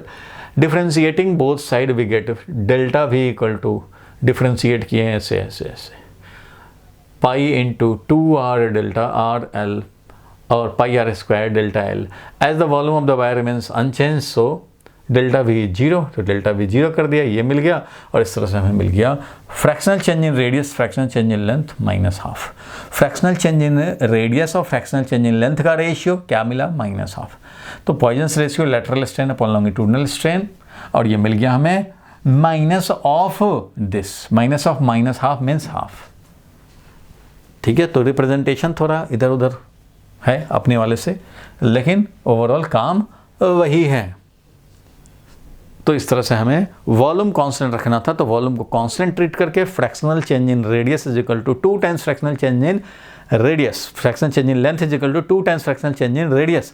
But ये समझते हुए कि ये वैल्यू का रिलेशन है, क्योंकि एक डिनोमिनेटर में है एक इधर है, तो इंक्रीमेंट करोगे यानी डेल्टा आर जब पॉजिटिव होगा तो ये डिक्रीमेंट होने हैं, इसलिए साइन अपोजिट होगा। तो एक को पॉजिटिव रखा तो दूसरे को नेगेटिव रखा, या इसको नेगेटिव रखोगे तो इसको पॉजिटिव रखोगे। इस तरह से मिल गया 0.5। बोलो भाई ठीक है, ठीक है भाई, आगे बढ़े। चलो आगे बढ़ते हैं हम लोग, नेक्स्ट पे चलते हैं, नेक्स्ट क्वेश्चन पे चलें भाई। ये आ गया नेक्स्ट क्वेश्चन। चलो भाई इसको जल्दी देख लिया जाए। 36 नंबर क्वेश्चन है, आपका डाउट ही है ये। A light rod of length 2 meter is suspended from the ceiling horizontally by means of 2 vertical wire of equal length tied to its ends. ठीक है, one of the wire is made of steel and cross sectional area 0.1 centimeter square and the other of brass cross section 0.2 centimeter square. Along the rod at what distance a weight may be hung to produce equal stress in both wire. Question को समझना पड़ेगा, उसके corresponding diagram देखना पड़ेगा भाई। तो देखो, light rod of length 2m, light rod का मतलब उसका मास आपको नहीं समझने हैं, मास उसका नहीं लेने हैं। लाइट बोलने का सेंस यही होता है। Suspended from the ceiling horizontally, rod को हॉरिजॉन्टली सस्पेंड किए हैं by means of 2 vertical wire, 2 vertical wire से of equal length tied to its end. अच्छा, इसके एंड पे हम लोगों ने 2 वर्टिकल वायर, एक यहाँ एक यहाँ, और ये सीलिंग से हम लोगों ने इसको झूला दिया। अच्छा भाई, तो ये वायर है, ये भी इधर से वायर है, और ये अपना एक हॉरिजॉन्टल क्वेश्चन जो कह रहा था कि एक रॉड है। तो लाइट रॉड, मासलेस रॉड है, ये सस्पेंड कर दिया। 2 मीटर का है, ये 2 मीटर का है टोटल। ठीक है भाई, अब 2 vertical wires of equal length है भाई, इससे हमने सस्पेंड कर दिया, और ये हॉरिजॉन्टल में है। अब देखो कह रहा है कि one of the wire is made of steel. चलो भाई, एक स्टील का है, एंड ऑफ क्रॉस सेक्शन, तो क्रॉस सेक्शनल एरिया यहाँ पे A1 बोले तो 0.1 सेंटीमीटर स्क्वायर है, and the other of brass. अच्छा भाई, तो ये ब्रास है। अच्छा ठीक है, और इसका क्रॉस सेक्शनल एरिया जो A2 है वो क्या है भाई, तो 0.2 सेंटीमीटर स्क्वायर है। ठीक है, along the rod, अब नेक्स्ट है along the rod at what distance a weight may be hung to produce equal stress। कहाँ पे एक वेट हम लोग हैंग कर दें कि दोनों वायर में इक्वल स्ट्रेस प्रोड्यूस होता है। at what distance a weight may be hung to produce equal stress in both the wire। कहाँ पे हम लोग सस्पेंड करें एक वेट को कि इक्वल स्ट्रेस आए बोथ द वायर में। मतलब इसमें जो स्ट्रेस आएगा फोर्स पर यूनिट एरिया, इसमें भी स्ट्रेस उतना ही आए, that is force per unit area. तो ये सब वायर का कोई मास नहीं दिया हुआ है, वायर है सिंपल। तो टेंशन का फोर्स, जो टेंशन इस वायर में होगा, जो टेंशन इस वायर में होगा, टेंशन एवरीवेयर सेम होगा, क्योंकि हम लोगों को मास नहीं दिया हुआ तो मासलेस समझने हैं। तो इसमें स्ट्रेस होगा टेंशन स्टील का डिवाइडेड बाई एरिया स्टील का, ये होगा स्ट्रेस। अच्छा भाई, तो यहाँ पे स्ट्रेस कितना होगा, तो यहाँ पे भी स्ट्रेस वैसे ही होगा। टेंशन ब्रास में और एरिया ऑफ क्रॉस सेक्शन भी ब्रास का, दोनों का अलग अलग है भाई, दोनों का अलग अलग है। तो यहाँ स्ट्रेस और यहाँ स्ट्रेस सेम रखना है। एट व्हाट डिस्टेंस, डिस्टेंस हम लोग कहाँ रखें या हैंग कहाँ करें, यहाँ हैंग करोगे तो इसका ज़्यादातर पोर्शन इसके पास है तो यहाँ ज़्यादा टेंशन डेवलप होगा, इधर कम। यहाँ पे अगर हैंग कर दोगे तो इसका ज़्यादा पोर्शन यही बैलेंस करेगा। तो अगर मिड में करोगे तो दोनों तरफ इसका इक्वल कंट्रीब्यूशन जाएगा, और इधर करोगे तो इसमें ज़्यादा टेंशन डेवलप करेगा, इसमें कम करेगा। तो कितने डिस्टेंस पे रखें कि भैया दोनों में इस तरह से टेंशन डेवलप हो कि दोनों में स्ट्रेस सेम हो जाए, ऐसा चाहिए। तो एट व्हाट डिस्टेंस मतलब हम लोग यहाँ से अगर x डिस्टेंस समझते हैं कि x डिस्टेंस पे सस्पेंड करोगे तो x का वैल्यू निकालने हैं, तो x का वैल्यू हमें निकालने हैं। ठीक है भाई, चलो कोशिश किया जाए भाई का वैल्यू निकाला जाए। तो कहाँ पे, तो let x be the distance, x distance का वैल्यू हमें कैलकुलेट करने हैं। तो पहले तो स्ट्रेस इक्वल होने का हम लोग देखें, तो रोटेशन का भी थोड़ा यूज़ होगा इसमें। देखो अगर मैं ये बोलूँ कि यहाँ से वेट हैंग किया है तो इसका मतलब ये हो गया कि ये टेंशन ज़्यादा होगा तो ये वायर को ऐसे कर दे, ये रॉड को ऐसे कर देगा। ये देखो ये रॉड है, अगर इधर से फोर्स लगा, इधर से ये ज़्यादा लग जाए ऐसे कर देगा, ये ज़्यादा लगे तो ऐसे करेगा। तो अभी फ़िलहाल हम लोगों को क्या करने हैं कि हॉरिजॉन्टल बनाना मीन्स दोनों में टेंशन तो ज़रूर रहेगा, लेकिन टेंशन इस रेशियो में रहेगा कि स्ट्रेस सेम रहे। तो पहले तो हम लोग क्या करें, और इक्विलिब्रियम भी यहाँ पे देखो इसके, क्योंकि ये बैलेंस्ड है, रोटेशनली भी इक्विलिब्रियम में है, तो हम लोग ये बोल सकते हैं कि इस पॉइंट के अबाउट, अगर इस पॉइंट के अबाउट टॉर्क लें तो ये टेंशन का टॉर्क ये टेंशन का टॉर्क होगा force multiplied by L N, इसका टॉर्क होगा force multiplied by L N. तो एक एंटी क्लॉकवाइज टॉर्क, एक क्लॉकवाइज टॉर्क, दोनों का सेम वैल्यू होना चाहिए, मीन्स रोटेशनल इक्विलिब्रियम भी होना चाहिए। चलो कोई बात नहीं, हम लोग इसका काम करें। फिलहाल तो टेंशन सेम होना चाहिए, तो for same tension, for same tension value, same stress value, stress value same चाहिए ना, for same stress value. Tension same रहता तो जो भी वेट डालते हैं हाफ हाफ हो जाता, लेकिन अभी स्ट्रेस वैल्यू सेम होना है। तो सेम स्ट्रेस वैल्यू के लिए यहाँ का स्ट्रेस मैं लिखूंगा स्टील में अपॉन एरिया स्टील का is equal to tension brass में अपॉन एरिया ब्रास का होना चाहिए। मीन्स स्टील में टेंशन और ब्रास में जो टेंशन है इसका रेशियो क्या हो जाएगा, तो area of steel area of brass. Area of steel था 0.1 और एरिया ऑफ ब्रास था 0.2, इसलिए क्या हो गया भाई, तो 1/2 हो गया। मीन्स टेंशन स्टील में और टेंशन ब्रास में इसका रेशियो हमें 1/2 चाहिए, ये चाहिए। इस कंडीशन में हमें ऐसा कंडीशन मिले, उसके लिए कहाँ पे हमें हैंग करने पड़ेंगे।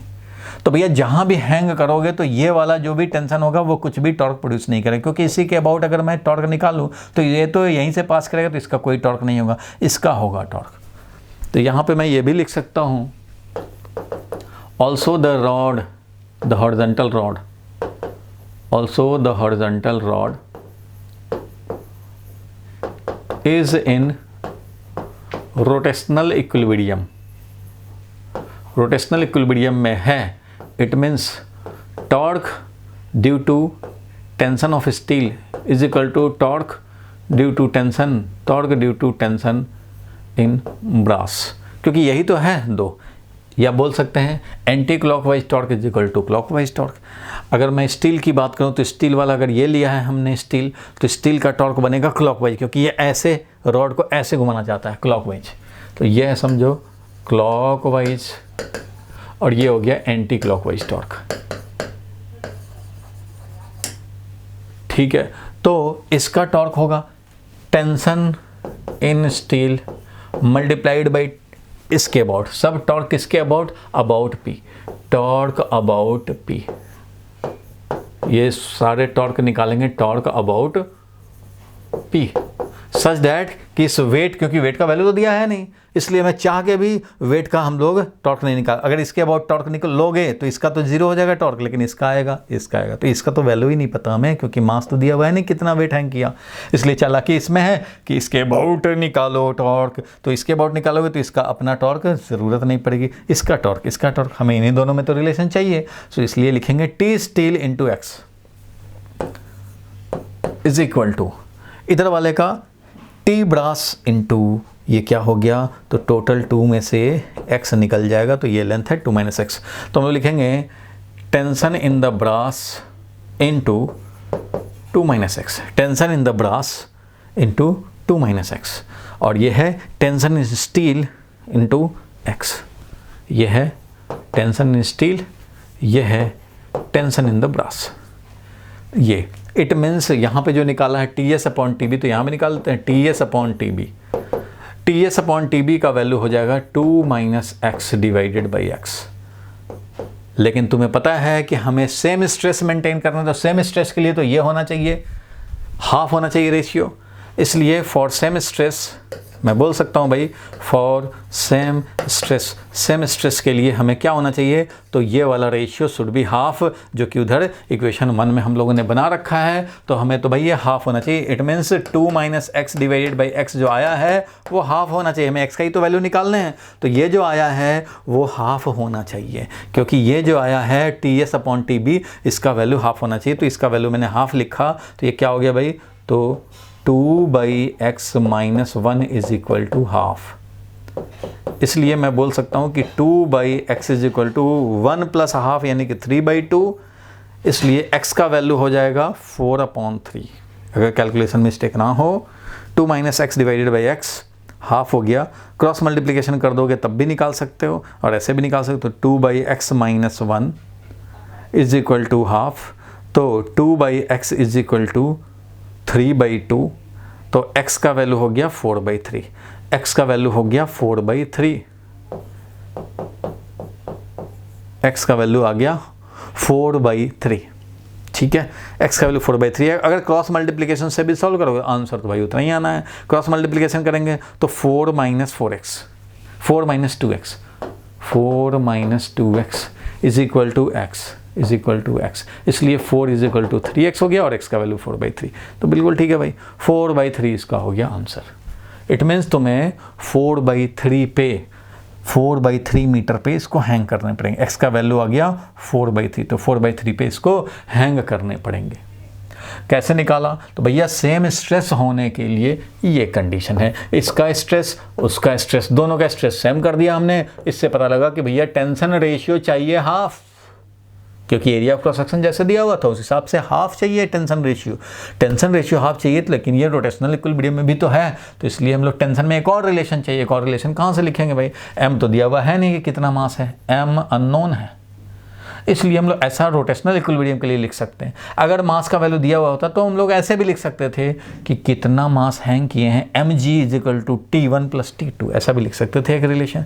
लेकिन ये मास दिया ही नहीं है, अब नहीं दिया है भैया, तब भी इनका रिलेशन चाहिए। तो हम लोगों ने इसके अबाउट टॉर्क लिखना शुरू किया। इसके अबाउट टॉर्क लिखते तो इसका टॉर्क काउंटर बैलेंस होता, लेकिन इसका मास पता ही नहीं, इसलिए इसके अबाउट लिखने का कोई फायदा नहीं, इसके अबाउट लिखने का कोई फायदा नहीं। इसके अबाउट लिखोगे तो जरूर फायदा है। क्या है भाई, तो इसका कोई टॉर्क नहीं होगा, इसका होगा TB इंटू 2 माइनस एक्स, इसका होगा TA इंटू एक्स, तो TA into x, TS into x और TB इंटू 2 माइनस एक्स करके हम लोगों ने देखा कि ये आ रहा है, लेकिन ये होना चाहिए हाफ। सेम स्ट्रेस डेवलप होने के लिए, तो इसलिए इसका वैल्यू हमने हाफ रख दिया, और उससे हमें x का वैल्यू मिल गया 4/3। बाकी देखते हैं इसके आंसर में। Situation is shown, T steel, TB, W x 2 minus X, बिल्कुल ठीक है। Let a weight W be suspended at a distance x from the steel wire. If TS TB tension है, stress in steel wire TS upon AS, brass में TB upon AB, equal stress के लिए ये होना चाहिए। Value रख दिया area का, हाफ मिल गया। फॉर रोटेशनल, देखो rotational equilibrium of the rod, TS into X, बिल्कुल TS into X is equal to TB into 2 minus X, बिल्कुल वही काम हुआ है। और ये रेशियो जो आया TS अपॉन TB, उसको हमने हाफ रख दिया, क्योंकि सेम स्ट्रेस के लिए होना चाहिए। हाफ रख करके सॉल्व कर दिया, 4/3 आंसर आ गया, काम खत्म। ये NCERT का क्वेश्चन था। ठीक है, क्लियर है यहाँ तक? पहले देख लिया कि सेम स्ट्रेस प्रोड्यूस होने के लिए हमें टेंशन का क्या रेशियो चाहिए, वो रेशियो इधर रोटेशनल इक्विलिब्रियम से टेंशन रेशियो निकाला, इक्वेट कर दिया, तभी हमें मिल गया x का वैल्यू।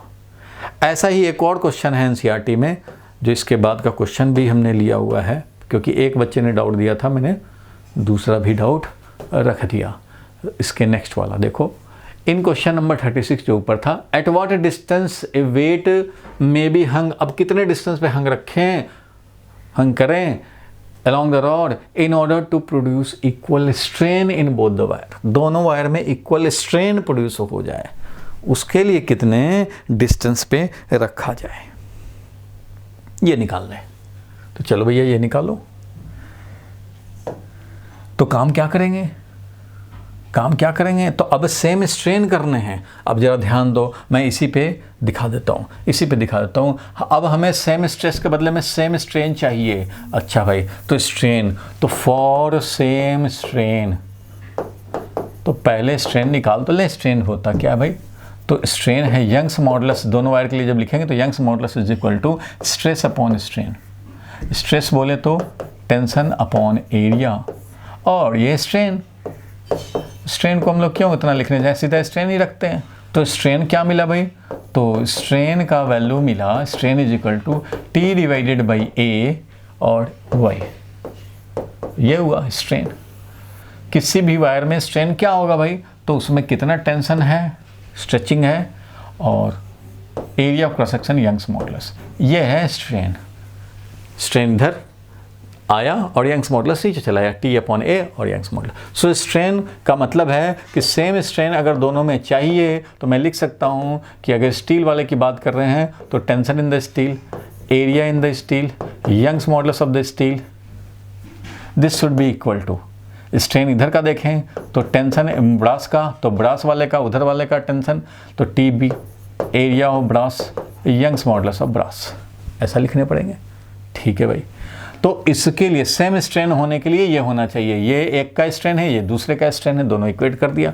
तो इससे भी हम लोग T S upon T B निकाल सकते हैं, T S upon T B यहाँ से भी निकाल सकते हैं भाई कि टेंशन में क्या रेशियो चाहिए, क्योंकि एक है हम लोग रोटेशन का इक्विलिब्रियम का इक्वेशन लिखेंगे तो हमें टेंशन का रेशियो मिलेगा जैसे उधर है। तो टेंशन का रेशियो हम लोगों ने निकाला, T S upon T B is equal to area of steel, Young's modulus of steel, area of brass, Young's modulus of brass, T S upon T B, ये हो गया। एरिया ऑफ स्टील दिया था 0.1, area of brass दिया था 0.2, Young's modulus of steel और Young's modulus of brass भी दिया था, शायद यंग्स मॉडुलस दिया था कि नहीं दिया था क्वेश्चन में। हाँ, यंग्स मॉडुलस स्टील का 2 × 10⁻11, ब्रास का 1 × 10⁻11। अच्छा भाई, स्टील का डबल है 2 × 10⁻11 और ब्रास का 1। ठीक है भाई, तो स्टील का था 2 × 10⁻11, ब्रास का था 1 × 10⁻11। तो अब देखो क्या हुआ, तो ये तो देख रहे हैं कि कैंसिल हो गया, यही था ना। स्टील का था 2 × 10⁻11, स्टील का हमने लिखा, और उसका था 1 × 10⁻11, बिल्कुल ठीक है। तो यहाँ पे 10⁻11 तो कैंसिल हो गया, 2 से ये भी कैंसिल हो जाएगा, 1 से ये भी, यानी कि ये रेशियो आ गया 1, T S is equal to T B, यही आया ए एस वाई एस। तो एरिया ऑफ क्रॉस सेक्शन था स्टील का, अच्छा स्टील का 2 था क्या, area of cross section, one of the wire is made of steel and area of cross section is 0.1, steel का 0.1 था और एरिया ऑफ ब्रास का 0.2 था, बिल्कुल ठीक है। और स्टील का है 2 × 10⁻, अच्छा भाई ठीक है। तो इससे तो हमारा 1 आ गया रेशियो। अब 1 आ गया रेशियो, इसका मतलब कि हमें सेम स्ट्रेन प्रोड्यूस करने के लिए ये 1 रेशियो चाहिए। तो सेम स्ट्रेन प्रोड्यूस करने के लिए टेंशन रेशियो 1 चाहिए। तो यहाँ पे टेंशन रेशियो जो ये आ रहा है, इसी को हम लोगों को 1 रखने पड़ेंगे सेम स्ट्रेन के लिए। अब यहाँ पे वही काम करेंगे, फिर रोटेशनल इक्विलिब्रियम के लिए लिखेंगे भाई, तो रोटेशन के लिए ये वाला इक्वेशन लिखोगे, और यहाँ से मैं लिखूँगा कि फॉर सेम स्ट्रेन अगर सेम रखने हैं भैया, तो ये रेशियो जो आ रहा है 2 - x डिवाइडेड बाई x, ये क्या होना चाहिए, तो वो रेशियो 1 होना चाहिए, तभी तो हमारा सेम स्ट्रेन मेंटेन रहेगा। सेम स्ट्रेन मेंटेन होने के लिए ये टेंशन रेशियो चाहिए। तो ये हम लोग T S upon T B already 1 रख चुके हैं, इसलिए यहाँ से मैं लिखूंगा 2 - x cos multiplication is equal to x। तो x का वैल्यू क्या मिल जाएगा, 2x is equal to 2 means x is equal to 1। x is equal to 1 पे रख दो भाई, x इज इक्वल टू 1 पे रख दो, यानी मिड पॉइंट पे रख दो। 2 मीटर का है, 1 मीटर पे रख दो, दोनों तरफ सेम टेंशन आ जाएगा, सेम टेंशन आ जाएगा और सेम टेंशन आ जाएगा। यहाँ पे सेम स्ट्रेन भी आ रहा है, क्योंकि स्ट्रेन सेम होने के लिए दोनों का टेंशन वैल्यू सेम होना चाहिए, क्योंकि यहाँ पे देख रहे हैं सेम स्ट्रेन के लिए जो टेंशन का रेशियो चाहिए वो ये है, टेंशन का रेशियो ये है। अब लेकिन वैल्यू ऐसा दिया हुआ है कि ये सब कैंसिल होकर के 1 हो गए। अच्छा भाई, तो इसका भी आंसर देख लिया जाए। ये तो था हमारा इक्वल स्ट्रेस वाला जो 4/3 आया था, और ये था नेक्स्ट क्वेश्चन। आंसर आ गया 1 metre from steel wire, answer तो सी हो गया। तो इसका आंसर देखो भाई, बिल्कुल वैसे ही है। देखो, strain is equal to stress upon Young's modulus, तो strain in steel wire, strain in brass wire, दोनों इक्वेट कर दिए। टेंशन का रेशियो स्टील अपॉन ब्रास, ये आ गया, वैल्यूज रखा हम लोगों ने, बिल्कुल वैल्यूज रखा, और ये कैंसिल होकर 1 आ गया। फॉर रोटेशनल इक्विलिब्रियम वही TS into x, TB into 2 - x, ये रेशियो आया। इससे 2 - x अपॉन x को 1 कर दिया, और इससे सॉल्व करके 1 मीटर ले आए। कोई परेशानी वाली बात नहीं है। बोलो भाई पहलवानों, क्लियर है यहाँ तक?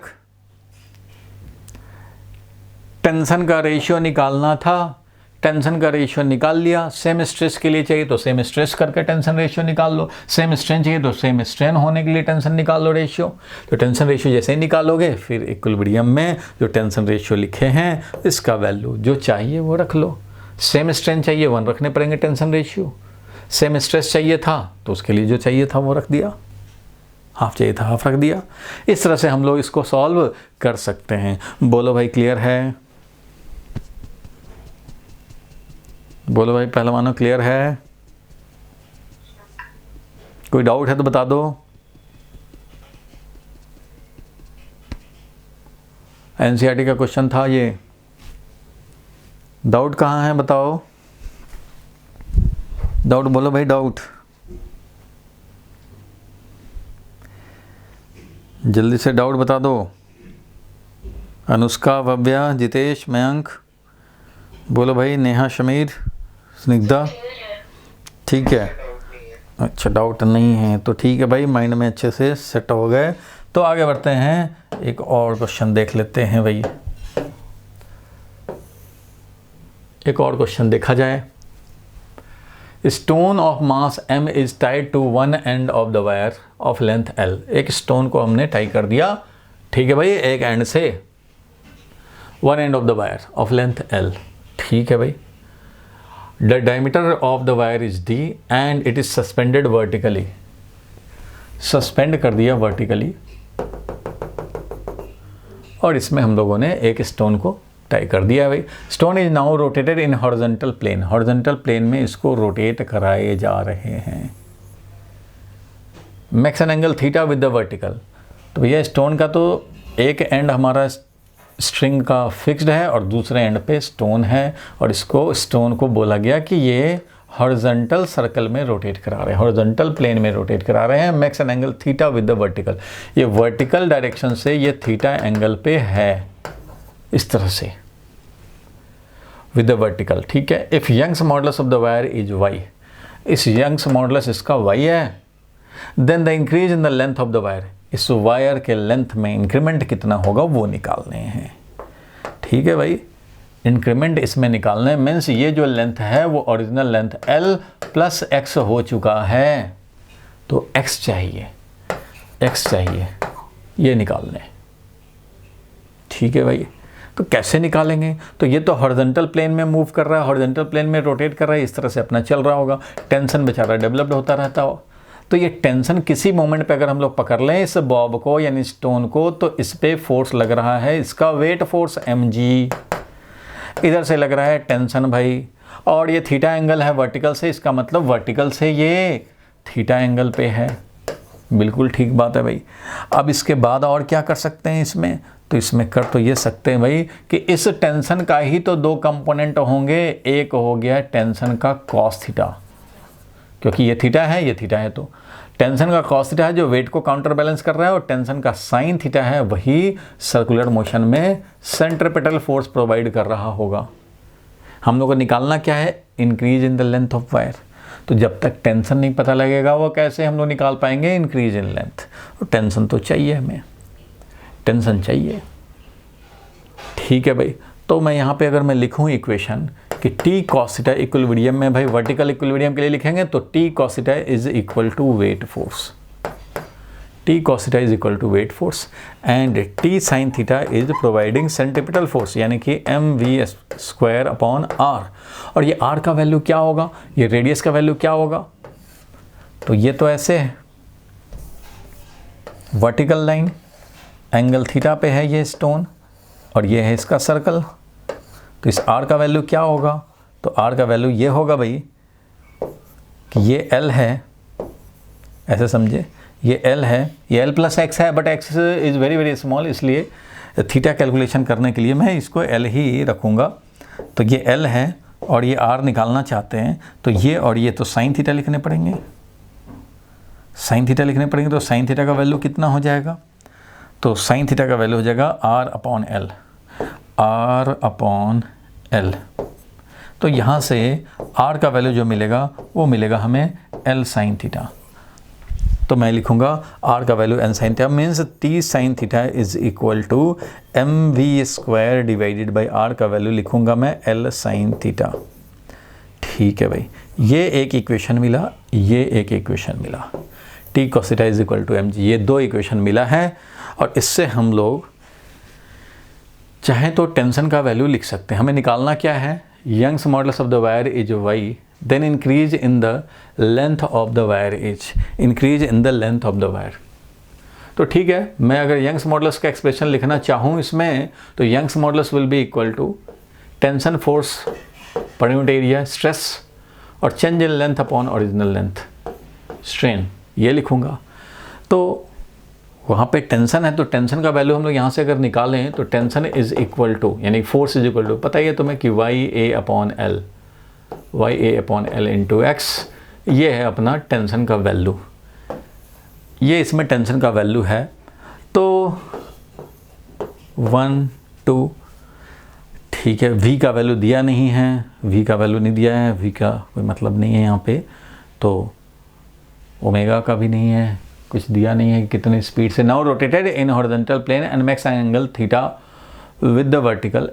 If the Young's modulus of the wire is y, then the increase in the length of the wire, increase in the length बताने हैं, तो x का वैल्यू निकालने हैं, कोई बात नहीं है। तो अगर मैं रेशियो लूँ तो टेंशन गायब हो जाएगा, मैं टेंशन गायब करने की ज़रूरत नहीं है। t cos theta is equal to mg है, t का वैल्यू इज इक्वल टू, अगर मैं फ्रॉम 1 लिखूँ, t का वैल्यू क्या आ रहा है भाई, तो mg upon cos theta, mg upon cos theta, mg upon cos theta. और यहाँ से मैं टेंशन का वैल्यू अगर रख दूँ तो x हमें तो x निकालना है, तो x का वैल्यू यहाँ से मैं निकालूँ तो यहाँ देखो टेंशन का वैल्यू जो आया है Y A by L. Now from 1 tension ये है, तो यहाँ पे मैं लिखूँगा Young's modulus into area into x, tension का value upon l is equal to mg by cos X, mg by cos theta. ठीक है, तो यहाँ से x का वैल्यू मिल जाएगा क्या भाई, तो mg into L divided by Young's modulus area of cross section into cos theta, mg l divided by Y A cos theta, mg l divided by Y A cos theta. और area का मतलब है cross sectional area, क्योंकि दिया है question में wire का diameter d, तो एरिया ऑफ क्रॉस सेक्शन होगा पाई आर स्क्वायर, लेकिन डायमीटर दिया है इसलिए पाई, रेडियस का वैल्यू d बाई 2, तो ये लिखूँगा यानी कि पाई डी स्क्वायर अपॉन 4, ये लिखूँगा भाई रेडियस, तो पाई डी स्क्वायर बाई 4 लिखेंगे। तो ये हो गया mg l divided by Young's modulus cos theta, और एरिया को लिखेंगे पाई डी स्क्वायर अपॉन 4, तो पाई डी स्क्वायर अपॉन 4, 4 ऊपर चला जाएगा, 4 mg l divided by 4 mg l divide by pi D square Young's modulus into cos theta, Young's modulus into cos theta, 4 mg l Young's modulus cos theta और pi D square. ठीक है, तो ये C option आ जा रहा है, हमें इसकी ज़रूरत नहीं पड़ी, वी के टर्म में हमें चाहिए नहीं, अगर वी के टर्म में होता तो हम लोग इसका यूज़ करते हैं, हमें तो चाहिए सिंपल ये जो पैरामीटर्स दिए हैं उनके टर्म में। तो टेंशन का value t cos theta is equal to mg आया, और टेंशन का वैल्यू अगर हम लोग चेंज इन लेंथ के फॉर्म में लिखना चाहें तो ऐसा लिख सकते हैं भाई, टेंशन कितना डेवलप हुआ होगा, तो जितना ज़्यादा एक्सटेंशन हुआ होगा उस हिसाब से टेंशन डेवलप्ड है, इसलिए यहाँ पे मैंने लिखा कि tension is equal to YA/LX होता ही है, स्प्रिंग में फोर्स डेवलप होता है KX, तो उसी हिसाब से तो ये है। और इधर निकाला हम लोगों ने कि टेंशन का वैल्यू है mg/cos, तो mg/cos और वैल्यू पुट कर दिया हमने यहाँ से उठाकर, ये वाला उठाकर इसमें जैसे ही डाला तो हम लोगों का x का वैल्यू निकल गया, क्योंकि sin θ cos θ के टर्म में तो चाहिए ही, ऑप्शन देखने से पता लग रहा है। v है नहीं इसमें, इसलिए इसका यूज़ नहीं करेंगे, v नहीं है, बस ये पैरामीटर्स हैं तो इनका यूज़ किया हम लोगों ने। यहाँ से पहले निकाला वर्टिकल इक्विलिब्रियम के लिए t cos θ should be equal to mg, और यहाँ से निकाला भाई कि टेंशन का वैल्यू ये है चेंज इन लेंथ के फॉर्म में, x के फॉर्म में ये है, दोनों टेंशन इक्वेट कर दिया हम लोगों ने, काम हो गया। यहाँ से हम लोग को मिल गया चेंज इन लेंथ। बाकी इसका सलूशन हम लोग एक नज़र देखें। अच्छा, the situation is as shown in figure, t cos θ mg t sin θ, ठीक है। t cos θ is equal to mg, t is equal to mg/cos θ। Young's modulus ऐसे, यंग्स मॉडुलस तो चेंज इन लेंथ ये आया, चेंज इन लेंथ ये आया, और tension का वैल्यू यहाँ रख दिया गया। टेंशन का वैल्यू कितना है mg/cos θ, टेंशन का वैल्यू रख दिया mg/cos θ। लेंथ रह गया, यंग्स मॉडुलस रह गया, एरिया लिख दिया πd²/4, πd²/4 क्योंकि डी के टर्म में बताना था। ठीक आ गया ये, ठीक है भाई, कोई डाउट नहीं है, यही चीज़ हम लोगों ने भी किया था। ये वाला जो लिखा है इसका ज़रूरत तब पड़ता है जब हमें v के टर्म में ऑप्शंस पूछा जाता, तो वैसा हम लोग कर सकते थे। इसकी ज़रूरत नहीं पड़ी, ना ही radius L cos L sin θ, इन सब की भी ज़रूरत नहीं पड़ी। सिंपल t cos θ mg, यहाँ से काम हो गया, v के टर्म में हमें चाहिए ही नहीं, तो इस तरह से ये मिल गया। Area of cross section diameter के टर्म में, क्योंकि डायमीटर दिया हुआ था क्वेश्चन में, तो डायमीटर के टर्म में लिखने पड़ेंगे। बोलो भाई, क्लियर है यहाँ तक? क्लियर है यहाँ तक भाई? चलो ठीक है भाई, ये क्लियर है तो और हम लोग आगे बढ़ सकते हैं। एक आध क्वेश्चन और भी देखा जा सकता है। अच्छा, ये क्वेश्चन देखने की ज़रूरत है क्या? ये क्वेश्चन ऐसे तो डाउट में लोगों ने भेज दिया है, लेकिन ऐसा क्वेश्चन तो मैं लगता है कराया था। क्या है ये? If the ratio of diameter, देखो भाई दोनों के डायमीटर का रेशियो दिया हुआ है। Ratio of diameter, length and Young's modulus of steel, brass and wire as shown in the figure are P, Q and R respectively. मतलब ये जो P दे रहा है वो P है रेशियो ऑफ डायमीटर, P है रेशियो ऑफ डायमीटर किसका किसका भाई? तो स्टील एंड ब्रास का रेशियो ऑफ डायमीटर, स्टील का और ब्रास का डायमीटर का रेशियो P है। Q क्या है भाई? तो Q है ratio of length, ratio of diameter, length and Young's modulus. तो लेंथ का जो रेशियो, लेंथ स्टील का, लेंथ ब्रास का, ये Q है। एंड R क्या है भाई? P, Q and R। R है रेशियो ऑफ यंग्स मॉडुलस, यानी कि Young's modulus of steel and Young's modulus of brass, ये है R, ये दिया हुआ है, ठीक है। Then the corresponding ratio in increase in length क्या होगा? इंक्रीज इन लेंथ का रेशियो मतलब L स्टील का और L ब्रास का, ये हमें चाहिए। तो भैया क्या करो भाई, पहले तो स्टील का और इसका लेंथ पहले निकालोगे, लेंथ क्या होगा? तो यंग्स मॉडुलस होता है force per unit area, change in length upon original length, change in length upon original length. Ratio किसके निकालना है? इंक्रीज इन लेंथ, तो x के फॉर्म में लिखते हैं, ज़्यादा अच्छा रहेगा। x स्टील और x ब्रास, ये रेशियो में निकालना है। तो यंग्स मॉडुलस ये है डिवाइडेड बाई L। तो इससे हमें मिल जाएगा इंक्रीज इन लेंथ, x का वैल्यू मिल गया f original length divided by a into Young's modulus. तो x का रेशियो चाहिए, x steel upon x brass, तो क्या हो जाएगा? तो स्टील वाले का पहले लिख लो, फोर्स स्टील में, लेंथ ओरिजिनल स्टील का, area of cross section steel का, यंग्स मॉडुलस भी स्टील का। फिर ब्रास की बात करेंगे तो फोर्स ब्रास में, लेंथ ब्रास का और एरिया ऑफ क्रॉस सेक्शन भी ब्रास का और यंग्स मॉडुलस भी ब्रास का, ये आया तुम्हें। तो बस इसी को इवेलुएट कर देने। अब देखो फोर्स की बात करें तो यहाँ पे ब्रास में जो फोर्स है, यानी कि टेंशन जो ब्रास में है वो 3 kg का वेट होगा, यानी कि 3 mg का वेट ही तो यहाँ होगा, यानी कि 3 mg है ये। और यहाँ जो स्टील में टेंशन होगा वो 5 mg का वेट होगा, यानी कि 5 mg होगा। इसलिए अगर हम लोग स्टील में फोर्स और फोर्स ब्रास में अगर देखें, स्टील में फोर्स और ब्रास में फोर्स का अगर रेशियो देखें, स्टील में फोर्स और ब्रास में फोर्स का रेशियो देखें, यानी कि ये डिवाइडेड बाई ये वाला देखें तो 5/3 है, 5 mg/3 mg नहीं 5/3 है। ठीक है भाई, तो फोर्स वाले का रेशियो कर देते हैं 5/3। अच्छा भाई, लेंथ स्टील और लेंथ ब्रास का, लेंथ स्टील और लेंथ ब्रास का, तो लेंथ स्टील लेंथ ब्रास का था Q, तो यहाँ Q लिखूंगा। ठीक है भाई, लेंथ वाला काम हो गया, लेंथ स्टील और लेंथ ब्रास का। अच्छा, area of cross section brass का और area of cross section steel का। हमें चाहिए area of cross section brass का और area of cross section steel का। तो क्या एरिया दिया है? नहीं, डायमीटर दिया है, डायमीटर का रेशियो दिया है, एरिया रेडियस का रेशियो दिया हुआ है। ये क्या था, डायमीटर या कुछ और?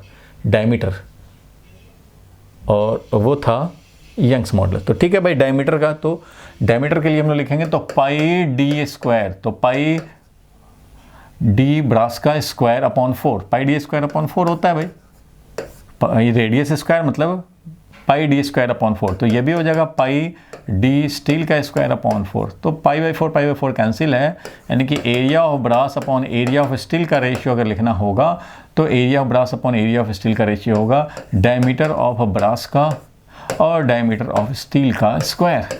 और diameter of brass and steel की बात करें तो स्टील और ब्रास का P है, तो इसका 1/P हो जाएगा, तो 1/P का स्क्वायर हो जाएगा।